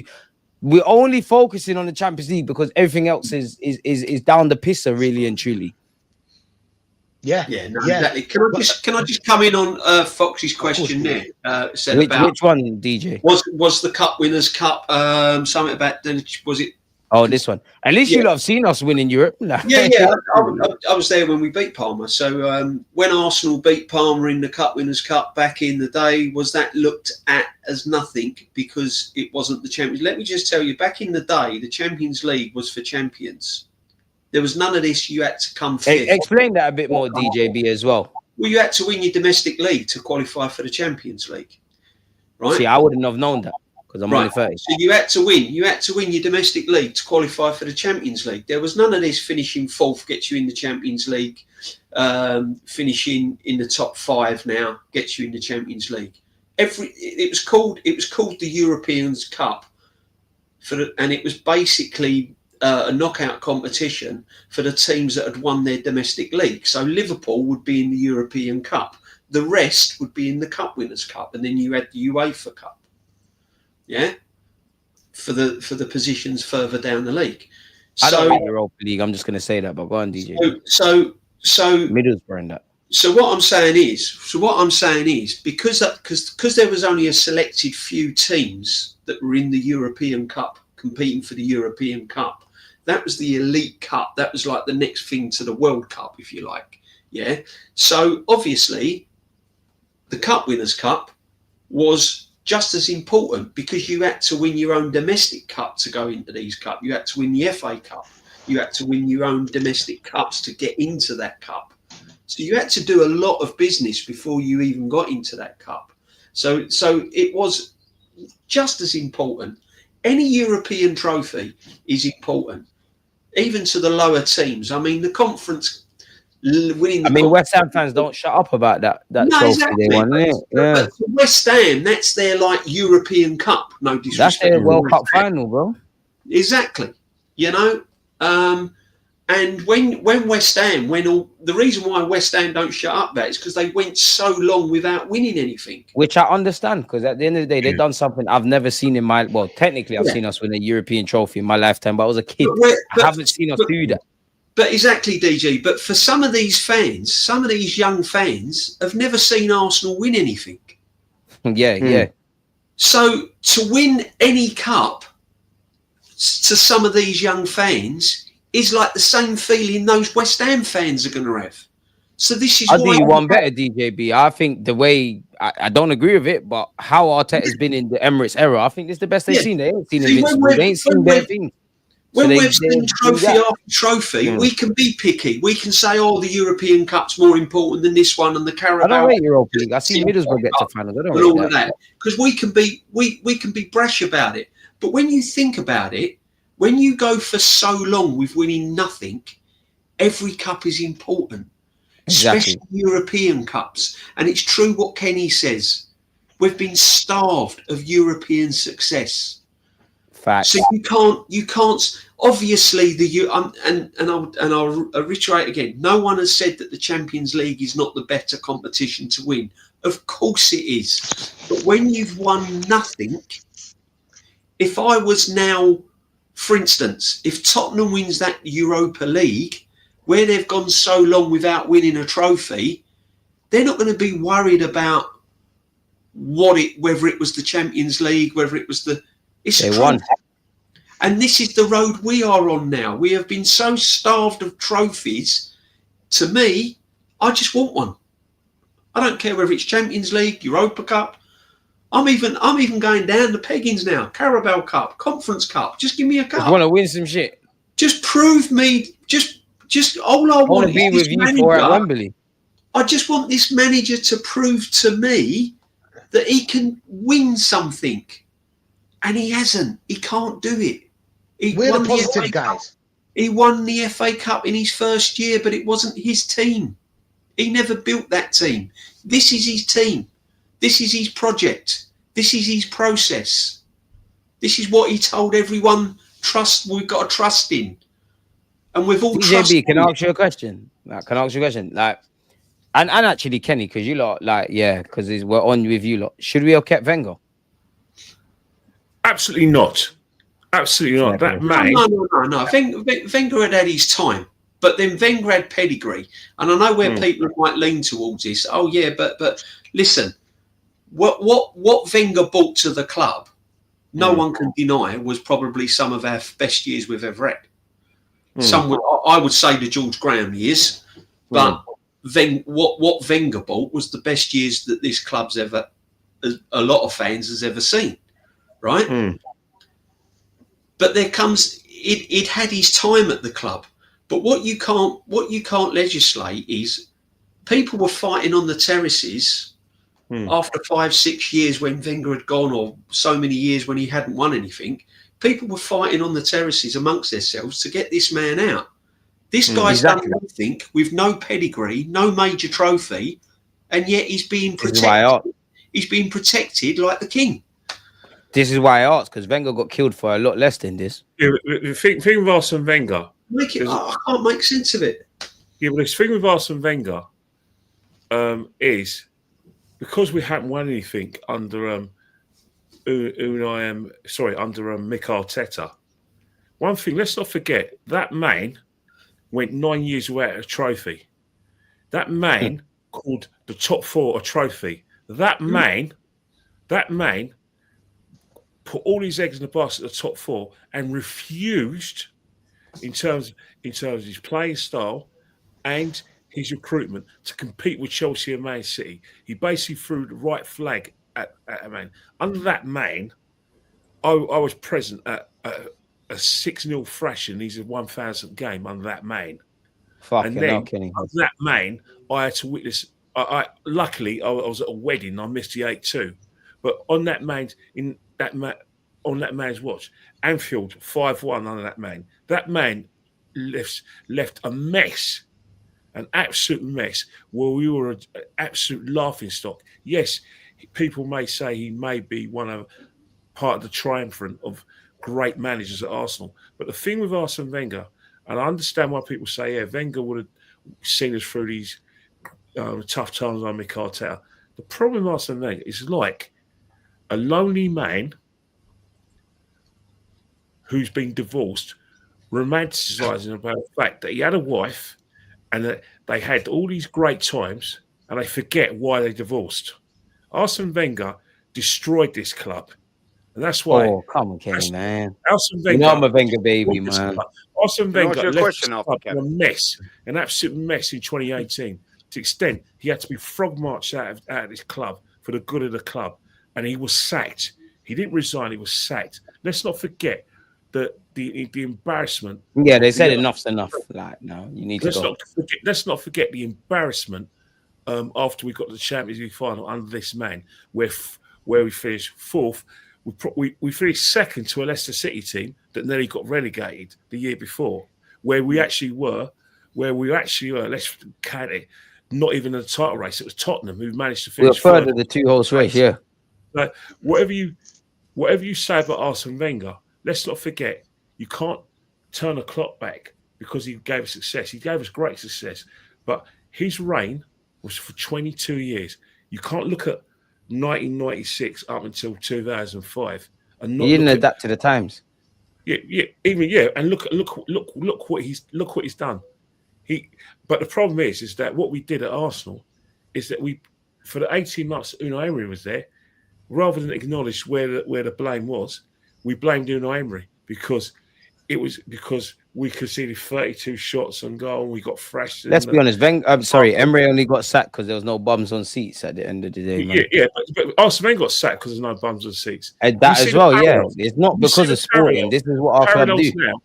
The parallels now, since the West Ham game, fans who go to games have been returning their tickets on ticket exchange. Factual. That's exactly what they're doing. That's exactly. I bet you we could all go Liverpool away if we really wanted to. I beg your pardon. Arsene Wenger is levels above Arteta. Levels above Arteta in terms of as a coach, as a winner. But let's not forget why there was a massive divide where even the club couldn't shut the noise down.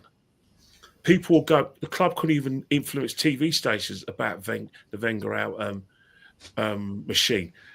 The club, the TV stations, Sky, and all the TV stations filmed fans protesting before a European Cup game against Bayern Munich, and then 3 days later, when we played in the League Cup, FA Cup against Lincoln, the same thing. You couldn't shut the noise down.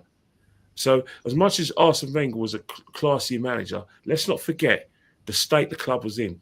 But that is no way I'm praising Arteta, because Arteta should never have got the job. He got the job because the club went for the trust the process mantra and were basically being Arsenal Football Club, when what the club needed was a big name in order to get Arsenal competing for big trophies. But most important, what the club needed was a lift for morale, because morale was really low. People were punching each other, fighting each other, and some of it was getting filmed. And remember how toxic the Emirates was? Like the Wenger years, it was quite toxic still. But this is what I come back to earlier, what I said in the stream. If a manager outstays his welcome and goes too long without a trophy, even Wenger, the next man coming in, has to pick up a lot of crap and a lot of the pieces. Unai Emery for one, right? And this is it's going the same way with this manager. The longer he goes on, the stadium's going to become restless. You're going to see more and more ticket sales go on general sale. You're going to see more and more empty seats. You're going to see more and more fan base getting divided. And it's going. If you look at it, the way it went with Wenger, it's already there. It's going very similar to Arteta. The only difference is Arteta hasn't won any major trophies. And I would do you one better, DJB. I think the only difference is, like, I don't know what it is, rightly or wrongly, Arteta's got this cult-like following. Wenger never had that, like this cult-like following. I don't know what it is. I don't understand it. I don't understand. Like proper cult-like following. Can I answer this question? He could shit in his hands and clap, and they'll say it's amazing. See this question here. I know why people are asking this. It's because our community, by my community, as in DJB, Kenny and Aaron, all of us, man, and Lee and all them, man, because they want to win every season, which is fair and it's supposed to happen. See, this question it needs context. There you go, buzzword, context. You know what I'm saying? See, what phase? If you're asking me after waiting 6 years to get an FA Cup with a second place is successful, is different than you're asking me if it's phase 1 or phase 2. Do you know what I'm saying? Because we have to believe in phases, unfortunately. We're tied to these people. We're all on the same boat. Tired of this. Whether we like it or not. Whether we like it or not, we're all on the same boat. Do you know what I'm saying? So it depends what phase for me. Obviously, this is my answer. And that I think it's fair in 6 years. I don't think it's fair to give me just an FA Cup and that'll be okay. because I'm not going to wait 6 years for a manager like you. We've seen managers that have done it in quicker. I think Klopp got Europa League the first year. Did Klopp get the Europa League first year? Or is it set? No. I think it was That was first the year. final and the League Cup. Sorry, They got two final. finals. He got 2 finals and he lost them. Lost to Man City on penalties. He lost to Sevilla. I think Daniel It didn't take Sturridge long. 1-0 up and they lost 3-1 to Sevilla. In It didn't Basel. take long. Didn't take long. He inherited a mess. Kenny, he inherited a mess. Just like Arteta. That's why I'll always use the example of Klopp. He inherited the mess. It's the same as Arteta. He didn't need all those seasons to get to we couldn't get to Europa League final. Speaking of that, he got him the Champions League the year afterwards. At least Klopp was getting to finals, bro. Second year. No, you can see something happening. See, what Klopp does is that he goes for everything. That's why, obviously, he runs the players to the ground. See, Arteta runs the players to the ground, but we don't get anything beneficial out of that. See, he's killing our players, and then it's going to come to a point where he's going to leave. Because Arsenal is a club, you know what I'm saying? Arteta is an individual that works for the club. Basically, works for us, man, then. Do you know what I'm saying? Everybody in the chat, he works for us. So, Arteta's going to leave at some point. No, but some people fancy Arteta, man. Like, so let's be honest, there's a section of our fan base that fucking fancy Arteta. They don't care about Arsenal. They fancy Arteta. He's got nice hair. He speaks well. And you know what the saddest thing is? There's not a bigger Arteta fan than myself. The problem is, I have to separate you from my football club. I love my club more than I love you. But like, he's got this silly fan base that when he wins, it's all him. When we lose, it's everything but him. Yeah. Can I just kill the old Oh, sorry. Go on, Ken. Go on, mate. No, what I'm trying to say is that, you know, the situation is regarding Mikel Arteta is that when all the divisions and debates end, you have to look at you have to compare it with the major leagues in Europe, and you look at the average time for a manager, regardless of whether he's successful or not. The average time of the manager is about 4 or 5 years or 6 years. Kenny's been passionate about that still. Yeah, and the reason why is because 9 out of 10 times, someone's going to run out of steam. Someone's going to run out of ideas. Either the manager realizes he can't motivate the dresser anymore, so he falls on his sword. And then what they do, they get together and they say mutual consent, and they pay him off, but let him decide when he's going to leave. So he resigns, but he still gets a payoff. Or the board would just think, you know what, we just fancy a change. You know, they'll look at a few results, said, look, we're giving them this amount of time.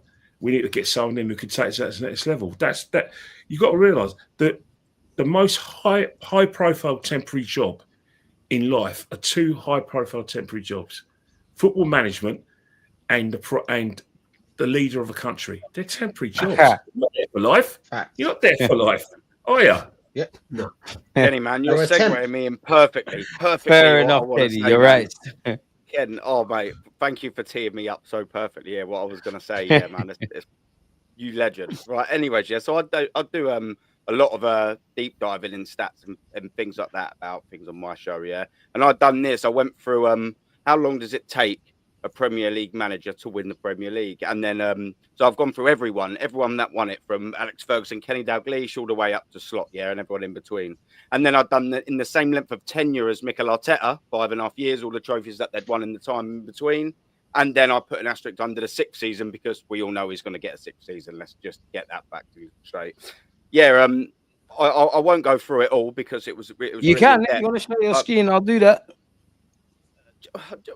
Yeah, I'll do your thing, man. Whatever you want to do, just let me know. I'll skim through it. But yeah, there's people in the chat that will want to. Make sure I chat. Please direct people to following Aaron's channel. But I'm Rishi's for what it's worth. But go on. Let me see if I can get it up. Right. Yeah. Whatever helps illustrate this. Let me know if it's up there. And I'll go through it. Yeah. Go on. Right, let me remove this comment. Go on, do your thing. Like I said, I won't deep into it, but yeah, look. So Sir Alex Ferguson here, yeah, joined in 86-87, first full season 87-88. Everyone always says this about Mikel Arteta. Hold on one sec. I don't know how to zoom. I don't know how to zoom. No, go into detail, man. We all want to see this. Just give him a sec. It'll zoom in. There we go. Is that better? Right, look, that's so perfect. look, first full season, 87, 88, yeah. Everyone always says this about Sir Alex Ferguson. They always compare him, it took Sir Alex Ferguson this and that. He didn't win a trophy 4, 5 or 6 years. That's absolute nonsense because, look, you see in 89, 90, so his third full season, he's won the FA Cup. In 1991, he won both 2 European trophies. Then he won the League Cup, in 91, 92. In his 6th season in charge, that's why I put the asterisk there because Mikel Arteta's going to get it. He won the Premier League, even though I spelt it horrendously there. So, you know what I mean? So they're saying, everyone said, it took Fergie 6 years, but he also won both domestic cups, 2 and 2 European trophies as well. So he won 4. Kenny Dalglish, by the way, was appointed manager for Blackburn Rovers, by the way, Blackburn in 91-92 season, He won the playoffs in 91-92 and promoted to the Premier League. Division 1 back then, but I put the Premier League just so it to save confusion. Look, finished 4th the next season, progression. Now, everyone loves to say the only reason is progression. Look, 2nd. Okay, in 3 years, he wins the Premier League title. With Blackburn, 3 years. Kenny Dalglish with Blackburn gets promoted and wins the Premier League title. Arsene Wenger, here we go, appointed in September 96 and 6th in his first full season. He wins the domestic double Premier League. And and I added this for all the top Gooners as well. Look, we finished 2nd 3 times in a row. This them, say it because they always want to tell us that we're They love negative. it. Here you go. What was this sandwich between? Look, 3 times in a row. You love it. But look what it's sandwiched between. All double. And then his 6th season in charge as well. We won an FA Cup and all. Okay. So there's a lot of managers that are winning everything. Let's go down to Jose Mourinho, shall we? Appointed Chelsea manager in June 2004, the 04-05 season. Shock. He wins the League Cup and the Premier League in his first season. Okay. So it's not taking him very long either. And then next year he wins the Premier League as well. Okay. And then the following year he wins the League Cup and the FA Cup domestic double. Okay. Then he was reappointed Chelsea manager in June 13-14 season. He don't win anything that season. But next season, he wins the League Cup and the Premier League again. Okay, so inside 2 years, he wins the League Cup, League and okay, no problem. Then he was I just added this for shits and giggles. He was appointed Manchester United manager in 16-17 season. Okay, in his first season, he wins the Europa League and the League Cup. So it don't take Jose Mourinho long either. Let's see if we're going to be shocked by Carlo Ancelotti. Appointed in the 9-10 season. My boy. Shock. Look, in his first season, he wins the domestic double. Absolute shock.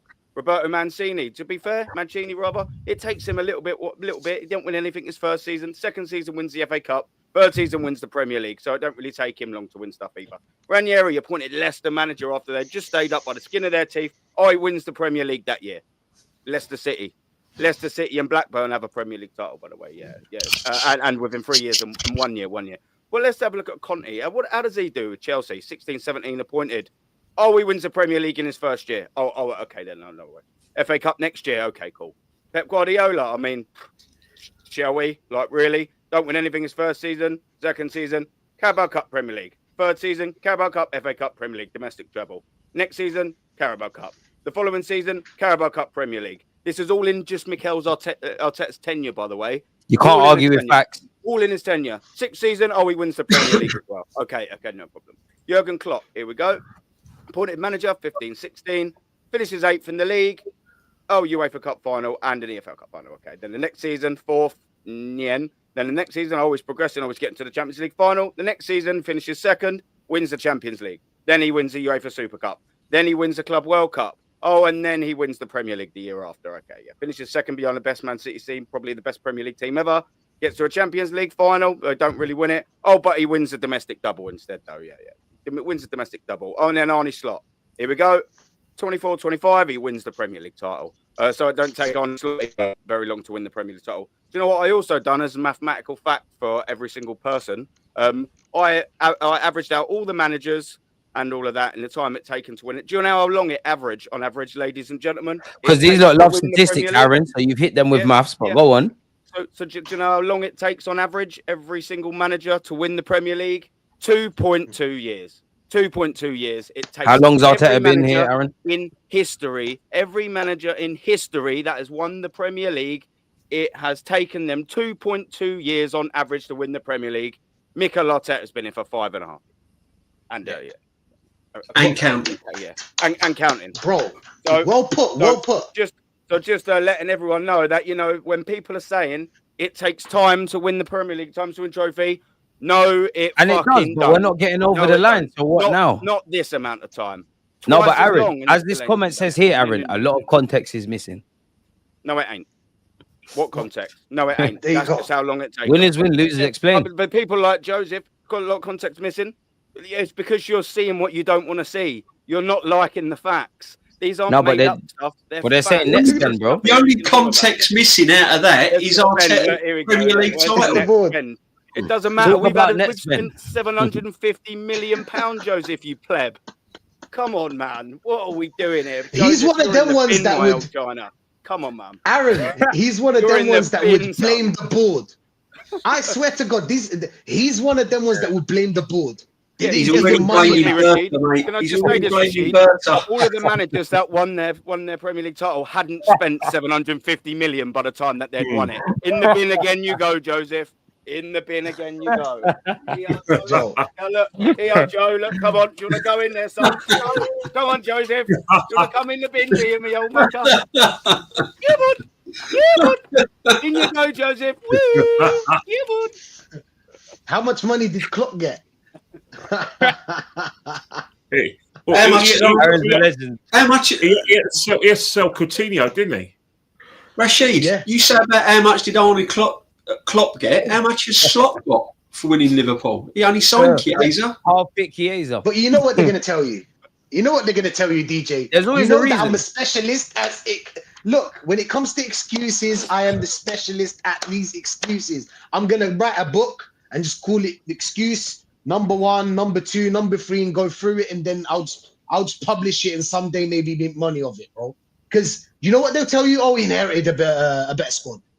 That's what they'll tell you. Sorry to cut you. That's a lie. This is all a lie. Klopp didn't get money. Well, he didn't get money, and so it's not a lie. And Klopp didn't have a set team. Who brought Mane in? Who brought Salah in? Who brought Wijnaldum in? Who brought Robertson from Hull in? Yeah, fair enough. Cool. You got Alisson and Van Dijk, but the team was already set. You're chatting, man. You're chatting shit now.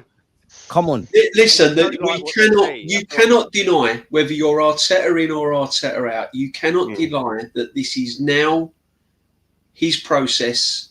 This is now his team that he's assembled with the money he's had from the owners. Thank you. And by the summer, he would have had near on £1 billion. Let's sink in. This manager would have had near on £1 billion, not millions now. There's a B there. No. It is billions because whatever you're going to say, DJB, remember he's personally pocketing 15 million a year. Yeah, right. Yeah. And he's one of the highest paid managers, right? So, look, whether you're Arteta in or whether you're Arteta out, the facts are the money he's had to spend, the players he's had to assemble, and how long these players have been with him at this club their output should be better than what it is now. Well, they've got exactly, and this comment on screen's a lie as well, man. Because nobody had Liverpool chatting to win nothing. But DJ, so what are you talking about? After the money he spent, and after these and how long these players have been coached under him, I don't want to be seeing Partey taking Rory Delap like throw-ins in a semi-final of a Champions League. They play like a rock up with Ireland. I don't want to see the whole of the second half Arsenal playing like the crazy gang down at Wimbledon. Exactly, and it's not even real crazy gang. They get over the line. Jump in here quickly. What is going on? Famzone saying Klopp's third team that he's managed there. Klopp's third team that he managed. The comparison. That's the point. The comparison is. How long does it take a manager to when there's no bend around everything? But Famzone went one better though. He went one better though. But I'll tell you something. Madness. Go on, Kenny. Rashid and then Kenny. I wanted to say. Do you know what I wanted to say? Yeah, because Kenny, don't forget he said that point. Klopp's third team. That's my point. You don't come to a club like Arsenal first try. You don't come as a temp. You don't learn on Arsenal. Klopp learned on other teams, and then he got to Liverpool. That's our point. Yeah, one better though. I got one better though. Famzone, supply teacher. Yeah, but Famzone, unfortunately, DJV, man. You didn't do your history. The reason why you didn't do your history is because you only looked at the Premiership, and you've made a schoolboy error there. You said it's his first job. Well, in 1985, after Heysel, Joe Fagan retired from as a Liverpool manager. Liverpool just been lost the European Cup final in Heysel. Everton won the European Cup Winners' Cup and the league. They appointed Kenny Dalglish in his first ever managerial job, and in his first season, he won the double, beating Everton to the league title and to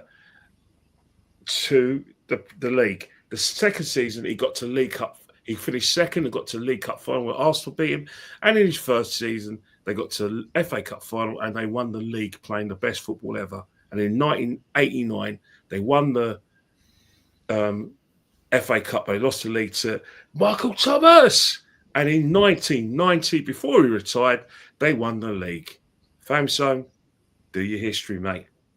There's always a reason. But as they say, winners win and losers explain. And we're doing too much explaining. And I'm not even big up Famzone because that's my guy. But if you rate, I just want to know, like, if you rate Arteta to the high heavens, he's paid a lot of money. We've got this great squad and these great players and why haven't we won something? That's my thing. Like, why? There's always a reason as to why we ain't won shit.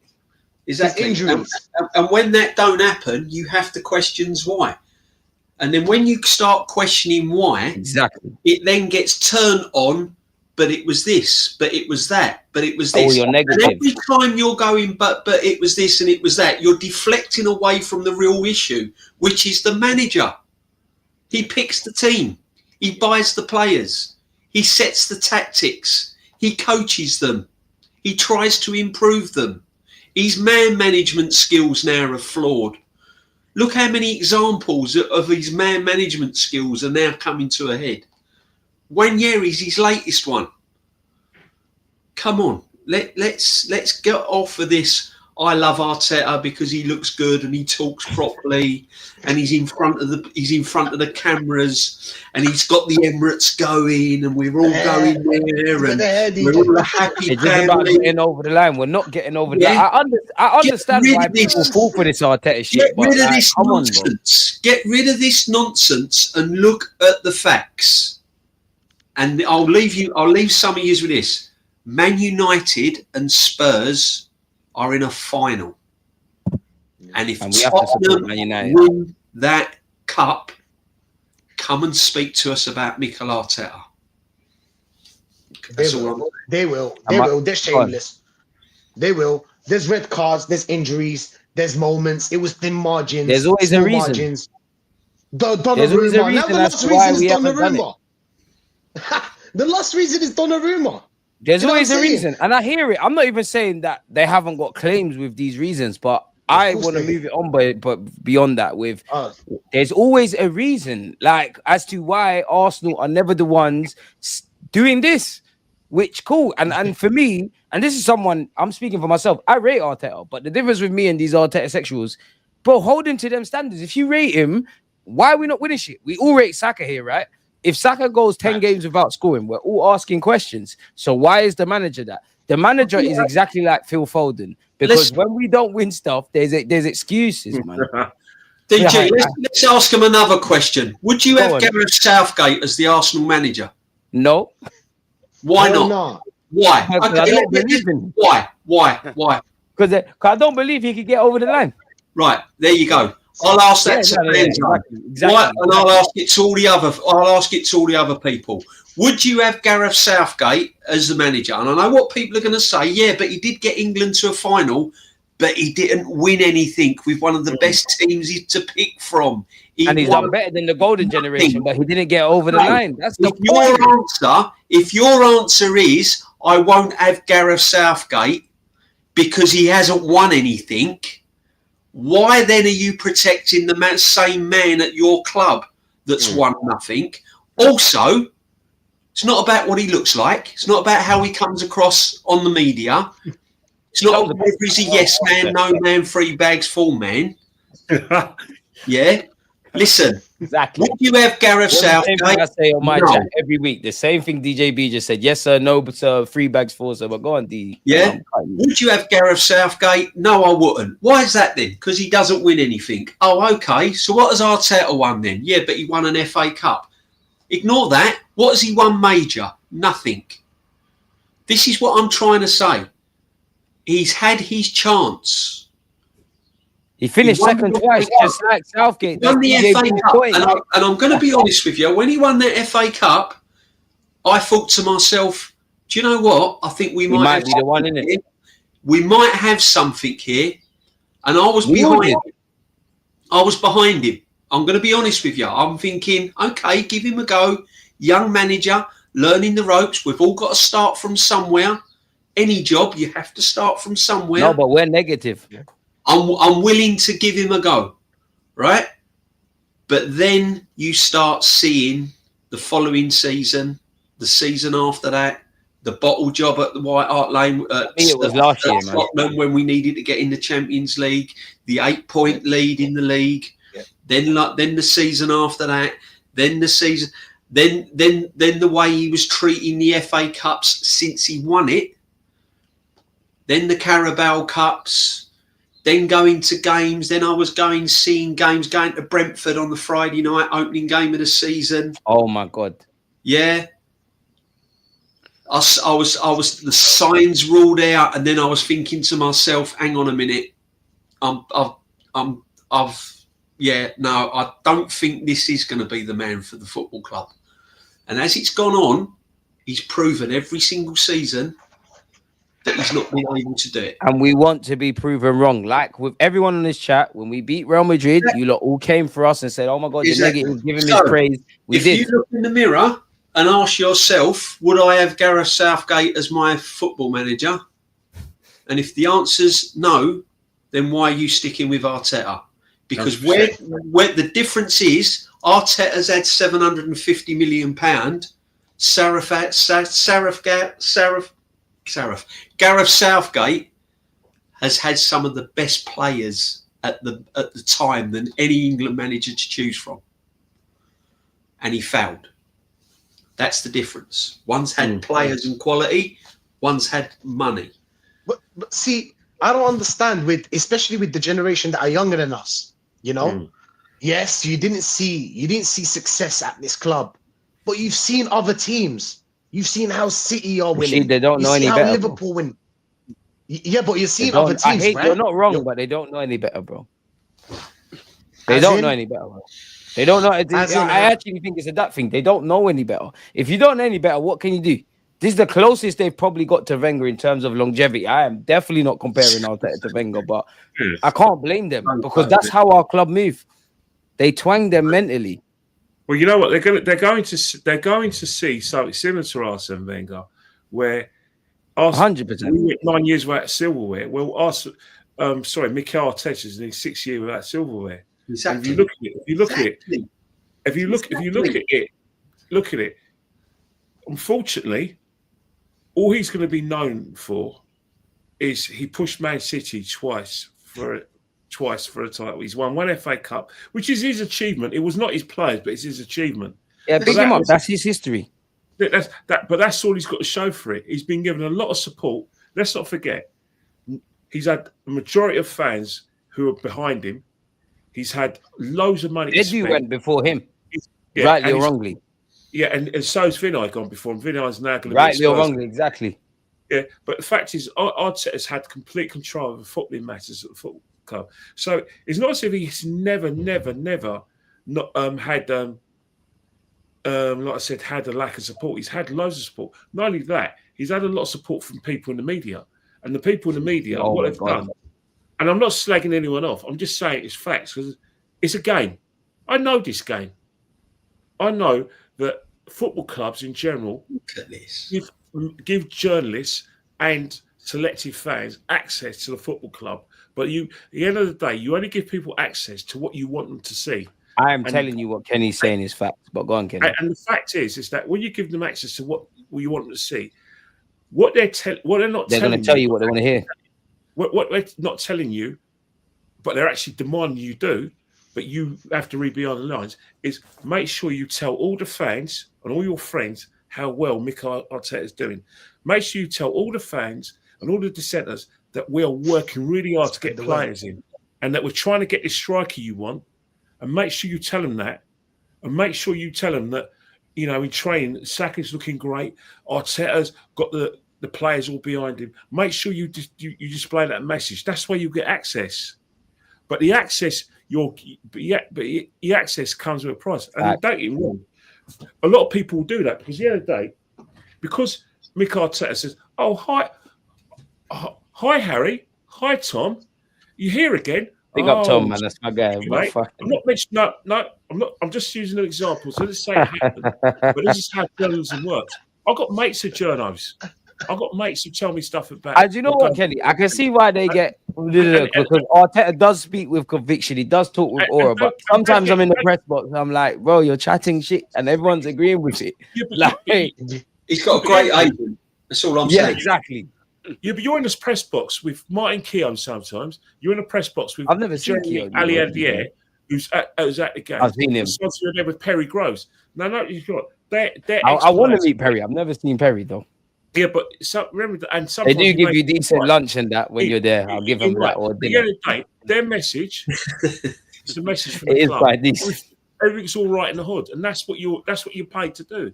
Because if you said anything different, you will not be. Even Perry. Do you remember when they stopped bringing Perry because he started being too honest? Now he's back. Yeah, it happens, man. He was too honest. He was too close to the sun. Then they got rid of him. Now he's back. I spoke to Perry after the PSG game. Basically, I like Perry. He's honest. No, Perry. Let me tell you something now about Perry Groves. Perry Groves was on the floor. He was absolutely gutted. This is just.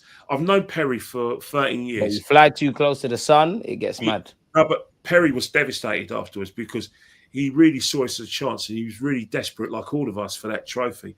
And I actually spoke to a ex-Liverpool player. I'll give you a clue. He speaks Scouse Danish. That's all you're getting. But DJB knows what I'm talking about. And I did most of the talking, as you know, and I compared the ambition of Liverpool to what we have at Arsenal. And one of the things that he betrayed himself is that we do wonder in the media, and we do wonder at Liverpool and all the other clubs, that when we have discussions, is he the man to get you over the line? But he never told me I was wrong when I laid down my grievances. Because you can't argue with facts, bro. You can't argue with legit concerns. And you know what? Before we get out of it, what people need to understand, with all five of us here, as critical as we've been, I can't imagine you think this, but you might think we cut Arteta excuses. Bro, we want to be proven wrong, you know. You lot all were very quick to tell all five of us, oh my God, you lot are negative, Real Madrid, and we're not even doing all of that. We lost to PSG, we're on to you lot. We actually just want Arsenal to win shit. Our point that all five of us are saying is, stop making out that everything's negative, and definitely stop making out that everything's amazing. Yeah, exactly. And I think the more that you try and bury your head in the sand, the more you try and bury your head in the sand and make out everything's rosy and everything's going to be all right, gets worse. It's going to get worse. Yeah. You know? Yeah. Think about it. Listen. Look. Go and look at the signings he's made. Look at the money he's spent. Look at the signings he's made. Every single fan here across the world, when we finished the football season last season, every single one of you probably said, we only need a striker. We're only one player away. We only need a striker. We're flirting with it. Let's go for it. Now, everyone here, I'm talking about in the chat, whether you're for Arteta, whether you're happy with Arteta or not Arteta, every single one of us, including me, said we only need a striker. So why didn't he go and sign one? Why did he go and sign a defensive midfield player, who, by the way, he plays as a number 9? And why didn't he go and sign? Why did he go and sign a centre half that he plays at a left back? And DJ, just to add the little to. So by asking these questions, why are you coming back to us as if we are against him? We're just stating the facts. We all just want to win stuff. DJB, Aaron, and Kenny are at the fucking ground every week. Like, they're spending money on this. Do you not think they want to be here talking about winning titles and trebles and we're the best thing since sliced bread? Do you think any five of us want to talk about the negatives about our football club? Fair enough if you think different. We just want to win shit. This is why we're like this, because it pains us. It's painful. Exactly, it hurts us. Look at the players, bro. Getting worse and worse. Yeah. Every player is worse than the year before. Yeah. He bought Moreno to play in that midfield, and then guess what? When we needed him in that midfield, Did you like that? Did you see that midfield against PSG? Man. That's how he performed. That's his job. That's his main job. He brought Calafiore, now Skelly's bossing it. No, but Rashid, that's why I said I feel sorry for the players, because you lot are being put in things that you can't thingy. I feel sorry for the fans and players. I don't feel sorry for anyone that has any say in proper decisions. 7 surgeries. 7 surgeries, DG. Do you know what surgery means? That means the player, if he was worth 45 million, now he's worth 25. That's a 20 Maybe I'm a million straight spoiled away. Arsenal fan, but I've seen Omri, Bergkamp, even down to a level below the Aubameyangs, the Adebayors, and now we all know who's up front in it. Like, I find it, maybe I'm spoiled, but I'm finding it very hard. But it's not just up front. See, people would say we only need a striker. I don't think it's just no, we don't only need a striker, but like, I can't understand midfielders up front and expecting to win leagues. At the time, when we finished last season, you know, because we didn't know about the money situation and all that. If you was asked one question, right, you can only have one player at Arsenal, what do we need? Either a 9 or a centre mid. Oh, everyone would have said a striker. Yeah, so DJ. Who sat him down and said, right, all the fans are crying out for a striker. The media was even your pundits and your top and your ex-players were going, if Arsenal get a striker, I think they could really, I think they're just a quality number 9 away. So he knew. He doesn't like our kind of striker. So who sat him down? Yeah, but who sat him down at the end of last season and said, right, everyone's saying we need a striker. Yeah. And he's gone, no, I don't care. No, but somebody fans are saying, where's Kai Havertz going to play? We haven't got a striker. And I'm not even dissing Kai, but like fans just live week to week. They don't look at the bigger picture. He wanted to spread the goals around. That's what it was. He wanted to spread the goals around, and Havertz and Jesus, if you can see, like, if you can do the Liverpool thing where you've got Saka, which is our Salah, you got Mane on the left, then many fans would accept that. We ain't got that. Yeah. But that's the point. That's his idea. That's my point. People need to know that it's not that he didn't want a striker. He bought a striker. 65 million we paid for Havertz. You know that 65 million we could have bought Isaac and many more players out there. But what did we go for? We went for there's probably a Joe Bloggs that would have been great for us. No, before that, Rashid, he gave Eddie Nketiah 100 grand a week and a 14 shirt and a contract. Man can't even get in Crystal Palace. Eddie Nketiah is living the movie, but that's a mockery of this football club. Retire the 14 shirt. Look at the facts. Jesus, guys, come on. Jesus, 50 million, DJ. 50 million on Jesus. Them 6 months from Jesus were magical. Beyond that, it's been crap. Reece Nelson, a 4-year deal. Come on, man. Because he scored against Bournemouth. And Aaron reminded me of this. They got to him. If you were going to get rid of what's his name, Smith Rowe and Nelson, bring similar players to the club. You just got rid of 2 players that can actually do. Do you know what I'm saying, DG? No, Rashid, it's Edu's fault. It's Edu's fault. It's all Edu's fault. Whenever things go wrong, it's Edu. Even though people can't see what the fuck is going on in the fucking recruitment sense, it's all Edu. It was both. It was a car boot salesman and a supply teacher in charge of the club. Yeah. Come on. No, but DJ, I agree with you, but it's all Edu. It's all Edu. Yeah. People are not going to give credit to Edu for Ben White and this one and that one, but it's all Edu negatively. This is what's going to worry me about Berta, who is, by the way, Berta's going to come in, and if it all goes wrong, they're all going to turn around and say, yeah, but since Berta's been at the club, he's unsettled the club. Unsettled the club. This is what's going to happen. I want you to unsettle it. It's too settled. Common tables, bro. He was a glorified car boot salesman, and we've had a manager learning on the job as a supply teacher, and that's all he's been. It's 1-0. You know, Berta. I'm gonna sort of like pour cold water. I'm gonna put. No, don't even have hopes for him. Let me tell you something. Oh shit! A sporting director has 3 jobs. The first job is to deal with player contracts. Then he has to get players out of the club. And then he does his recruitment. Now, it could be in any particular order, but if you think we're going to get a truckload of players coming in, it's not going to happen. He wasn't brought into this football club to just get a number 9 and get all these players. He's going to have to get players off the books. He's going to have to sell players. He's going to have to say, on behalf of the board, Mikel, I want you to sell Gabriel Martinelli. On behalf of the board, I want you to sell Martin Odegaard. He's a high wage earner, and we could get £70 million from. This is just hypothetically. 70. So before, I hear you, but woof.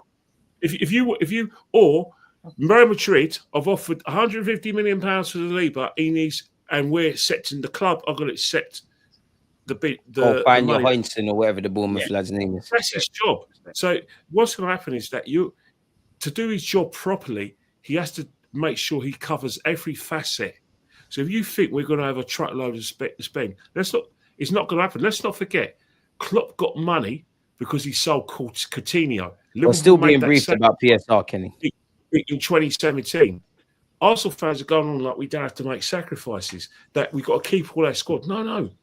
Football business don't work like that. I'm no accountant. Last time I did economics, it was like doing my GCSEs. I'm not a pork chop. I can tell Trust. that. I had long hair when I was doing GCSE, so God knows for Kenny. But yeah. So if anyone thinks that he's just going to come here and everything's going to be rosy, it's going to take time, because, admittedly, we've made a mess of things, because the players we sold last season were basically fringe players who weren't worth a fiver. We basically sold them for a fiver in footballing terms. We didn't sell big. We just accumulated it. I'd say a pound. You really think these players will get you a note? What, go on. Who did we get in? We got Calafiori and Marino, Sterling. No striker. So you just have. I'm going to have to say that you, unfortunately, because of this manager having total control, and because of Edu and allegedly bad business, we're going down that road of where we're going to have to see some pain before we see him getting some gain. Exactly. I'm just forewarning you. Don't get excited. Don't rush back from your holidays, and don't rush back for pre-season, because you won't be seeing much business. Telling you now. Sorry, I forgot about the wonderful Sterling signing he also done as well. I want to forget. One deadline there about tells that. you everything went wrong in the summer. There's no way they looked. Oh my God, Sterling can. How can I forget about Sterling? I mean, come on, you know. I never used it. 10 out of 10 window. 10 out of 10 window.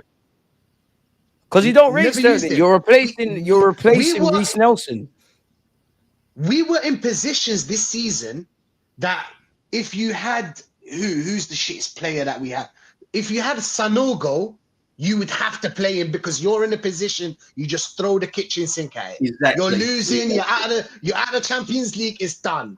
It's you're supposed to go mental. The cupboard's bare and you're looking for food. Do you know what I'm saying? Just go for it. But he didn't put him on the pitch. He took 80 minutes to put on Ethan. Does not rate him. We're at that point in the season, you could see how many starts and minutes for certain man. Obviously, injuries can play a part, but the starts, the minutes. Whoever's rated will have a lot of minutes and starts. Whoever's not, it is what it is. Like, you're not rated. And that's where I wish I was a fly on the wall at London Coley to actually see what the hell is going on.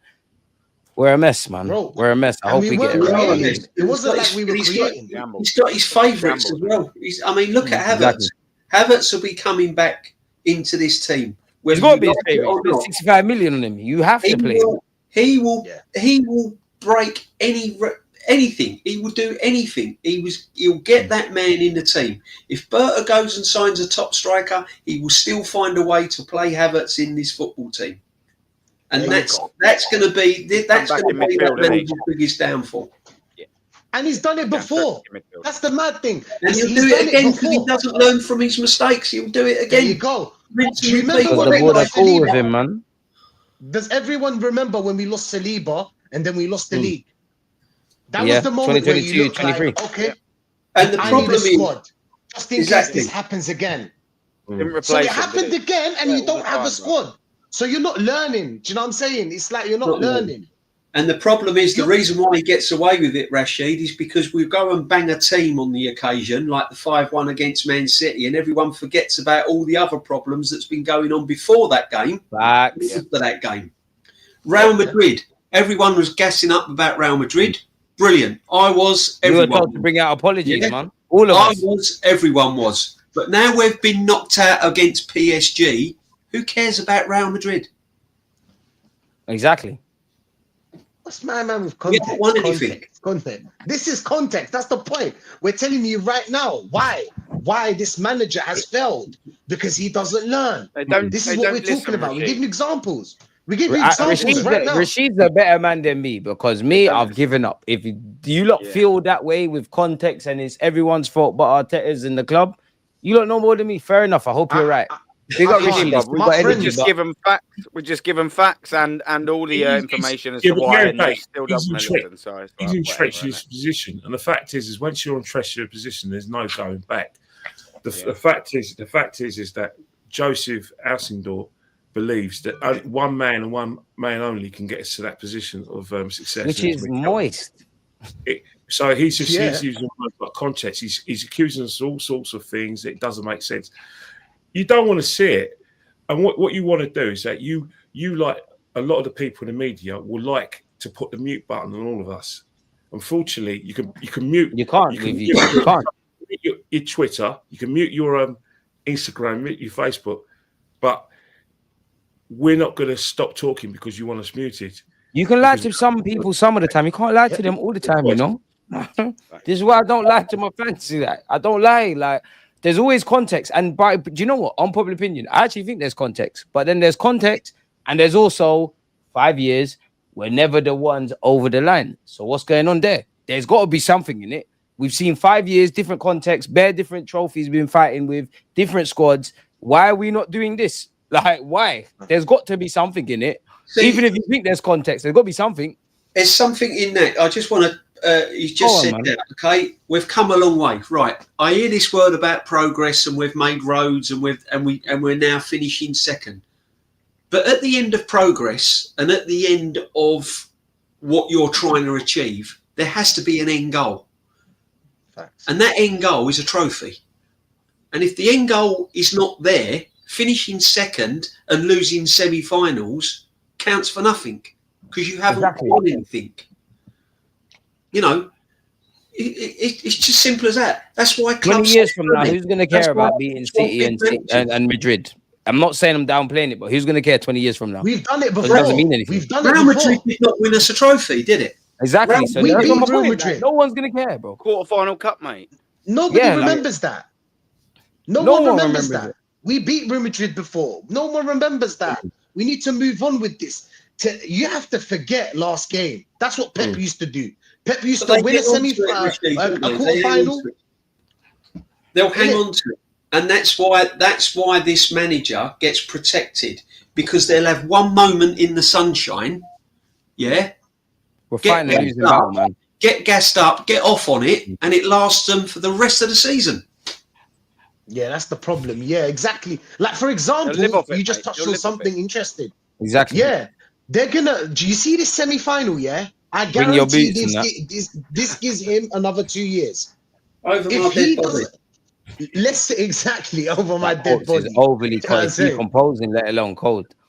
Oh man, come on, man! Like, he's an actor. Your boots and the shin pads and that.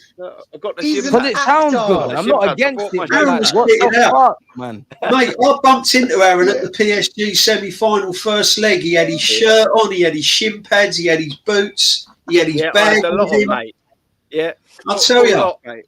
He looks. By the captain's armband and all. I'll look. You know, fans are getting blamed for not beating PSG. Man was looking at the bench. Come on, bring me on. He's coming from a mile off. I had my studs and everything like that, walking around. I swear, if you don't laugh, you actually start crying, man.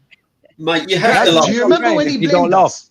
Right, because the club has become banter again. We've become a banter club. Yep. Banter FC. The Emirates won't feel like home until we win something significant, man. And it's never going to, because I've realised it's just a PR thing. Do you remember when you blamed the fans? One point, there was a game, I forgot what game. If anybody can, we're the ones playing, man. Don't you know? We're the ones not following runners. We're the ones not scoring. You're not. We're the ones not playing inverted fullback. Come on, man. Exactly. The problem with this club as well is ex-football players in the media. That's the biggest problem. You don't know I love Martin Keown, but I've watched the Kool-Aid being drank. You're listening to Martin Keown, frightened to rock the boat, frightened to actually say what he really wants to say. And I hear it. You got mortgages to pay off. Many fans Why don't you get Tony Adams at the club? Ask him a question. Thierry Henry, men like this. No, you don't. There's a reason they don't officially bring Thierry Henry. There's Ray a reason. Parlour on TalkSport today coming out with a load of waffle about this manager. Come on, man. Ian Wright. What's his job again? He wants his job again. Gone. Big him up, but Ian Wright's gone. You know why? Because he said Saka should play in as a left back. I think at one point. Yeah. Fans got him. I think have you not seen how our fans on social media get Ian Wright out of here, get Thierry Henry out of here? Yeah. They You can't. They would cuss Thierry Henry to protect this manager. Thierry Henry.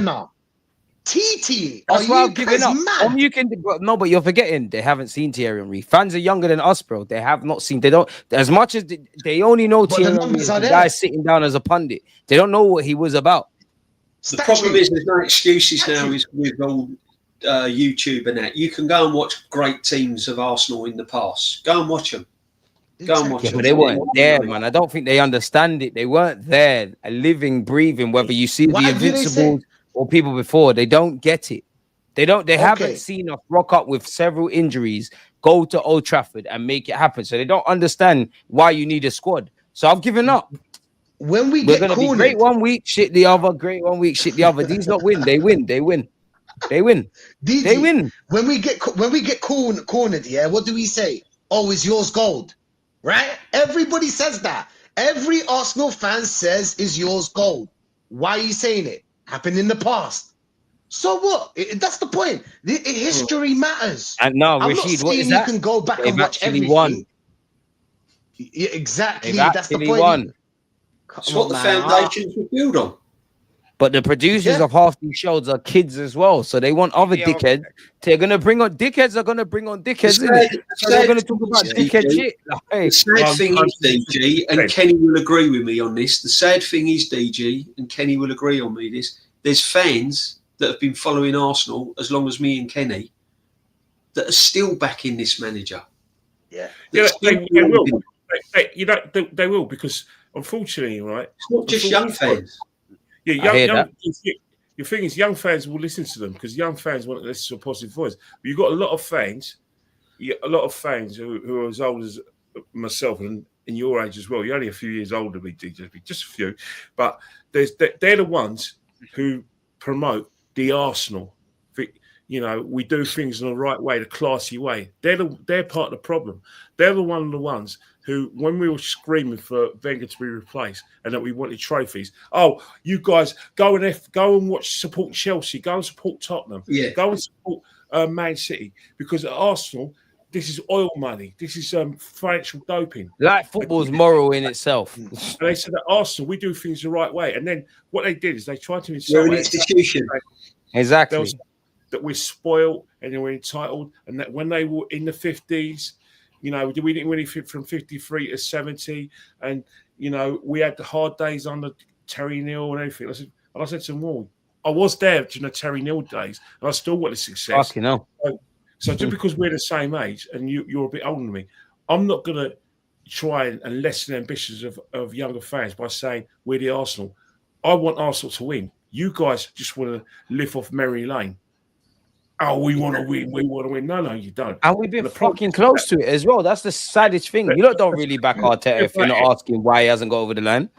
We had this with the Wenger area. We had fans like that during the era, and we're having the same fans doing the same thing with Arteta. You know what? It's so ironic.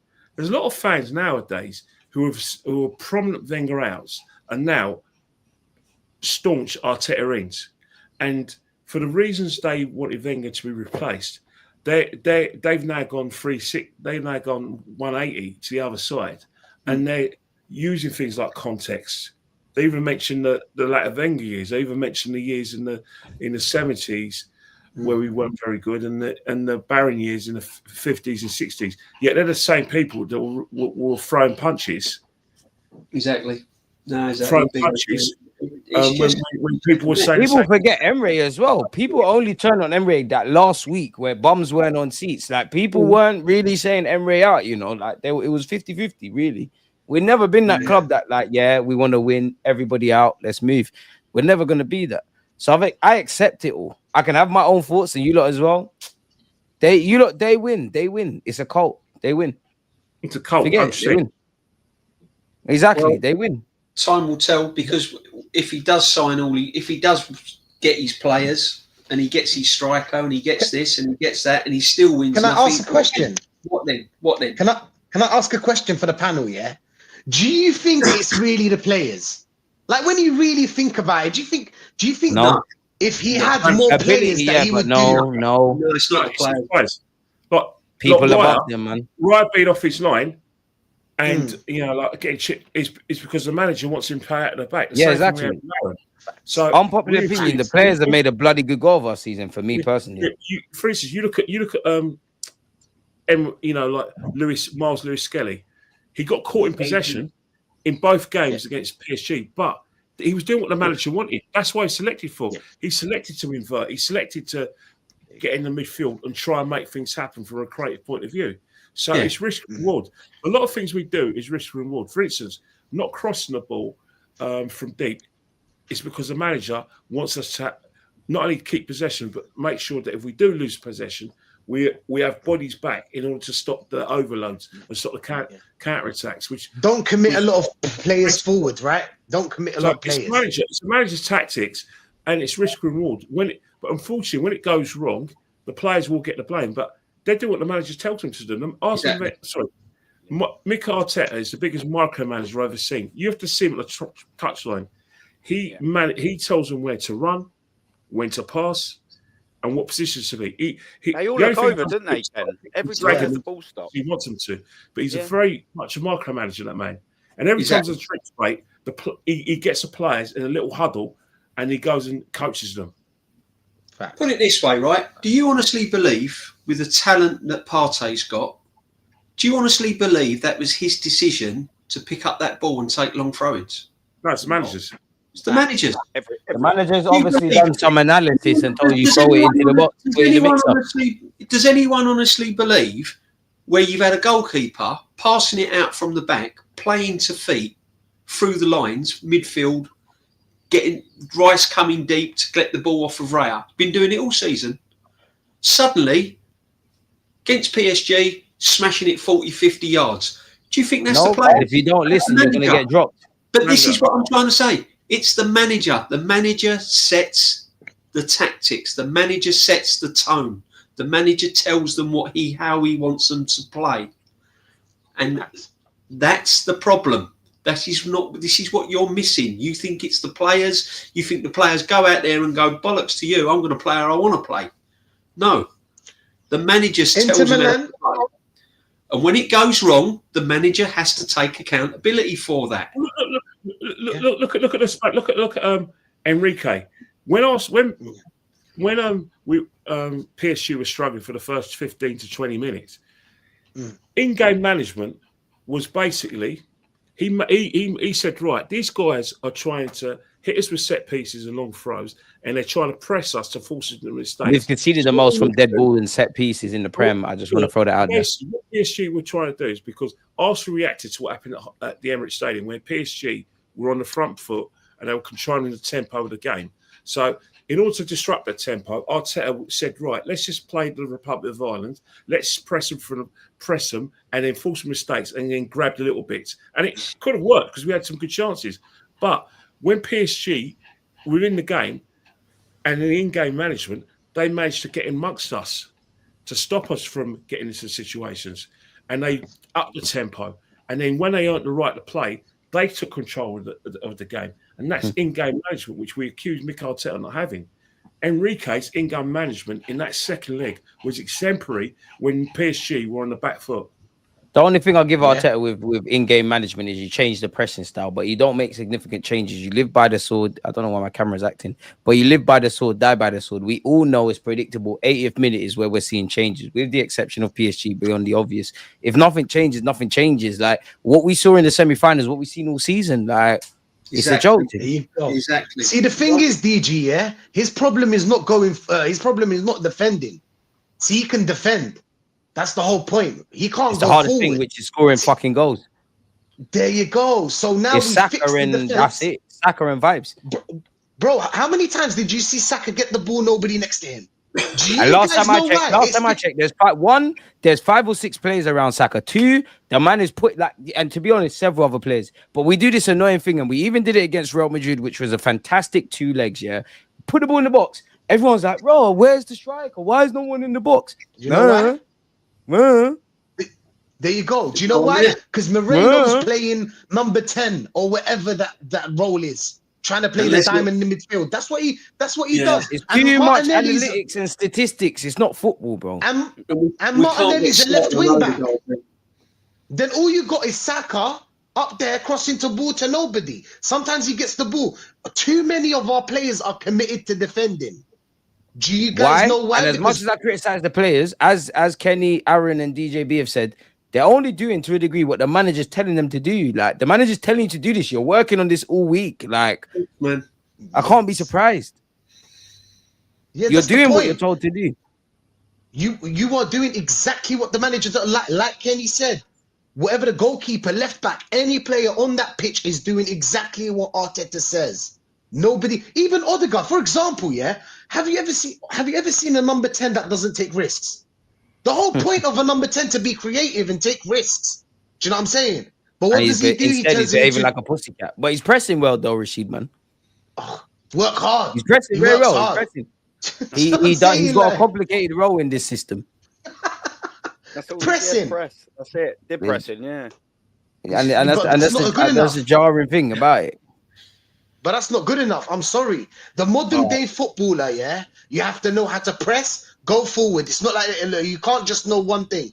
Can't just know how to go forward. Why is it only one man that has one singular job, bro? Like, exactly. That's the point. But why do you want him even to commit to defending anyway? You've got enough defenders, and you've got an extra midfielder as well in that midfield. And you've got Rice, regardless of playing as an 8, will sweep up naturally. Like, do you know what I'm saying? You got Partey and Skelly. Why do you want an extra body to defend? And then you end up with another extra body to defend Moreno. Then you cross into the ball to nobody, and we go again, and we go again, and we go again to the point where, like, you know, even our goal was a fluke. Let's be honest. Even our goal was a fluke. The ball wasn't going to Saka. He was going the other way. Do you know what I'm saying? It's just like these in-game management, bro. Inter Milan, yeah.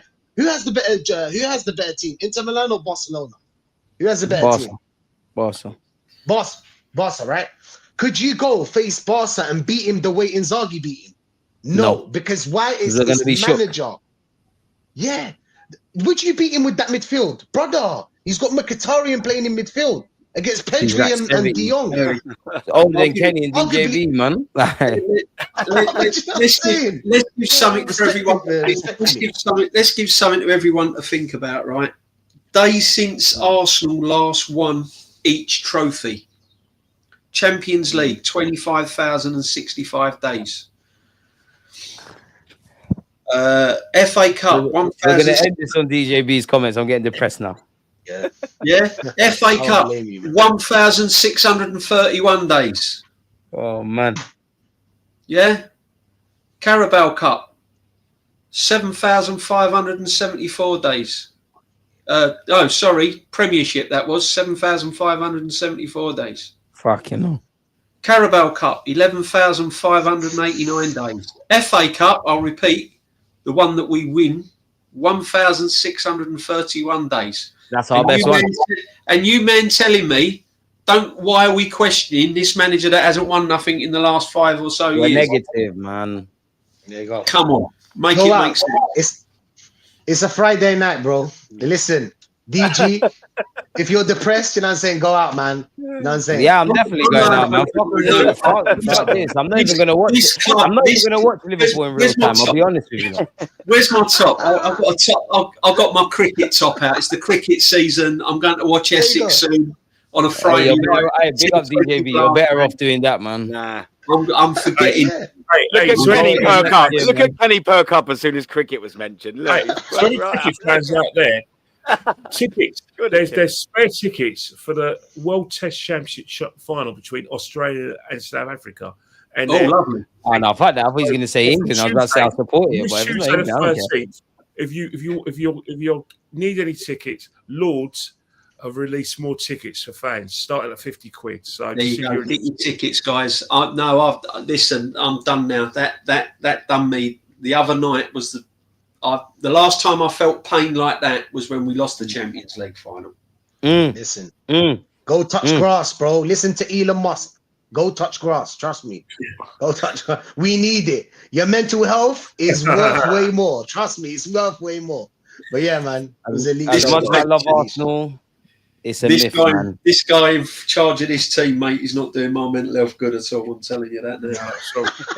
And on that note, people, follow the platforms. Mods have put Rashid and Aaron's channel. Big up DJ B, Kenny, big up, man. Rashid and Aaron. You lot enjoy your Friday, man. We've been here for 2 hours and 10 minutes. I didn't expect it to be this long. I don't know, bore you lot anymore, man. Forget our team. Let's just enjoy Liverpool. It is what it is. Next season, it is what it is. Smash the like button, comment, and all that. Man, peace. Kenny, take it easy, brother. Hey, say bye, Theo. Bye, Theo. Hey, bye, Theo. He'll probably be all right on the right. Well, not right wing because we actually got a decent player there. But up front, we could do with Theo, man. And on that note, yeah. And the chat, thank you. Bless up. Stay safe with your Arteta in or half out. Thank you very much. We'll be back next Wednesday, people. It's just obviously Arsenal played. We had to rejig. So credit to the panel. We're out. Wednesday.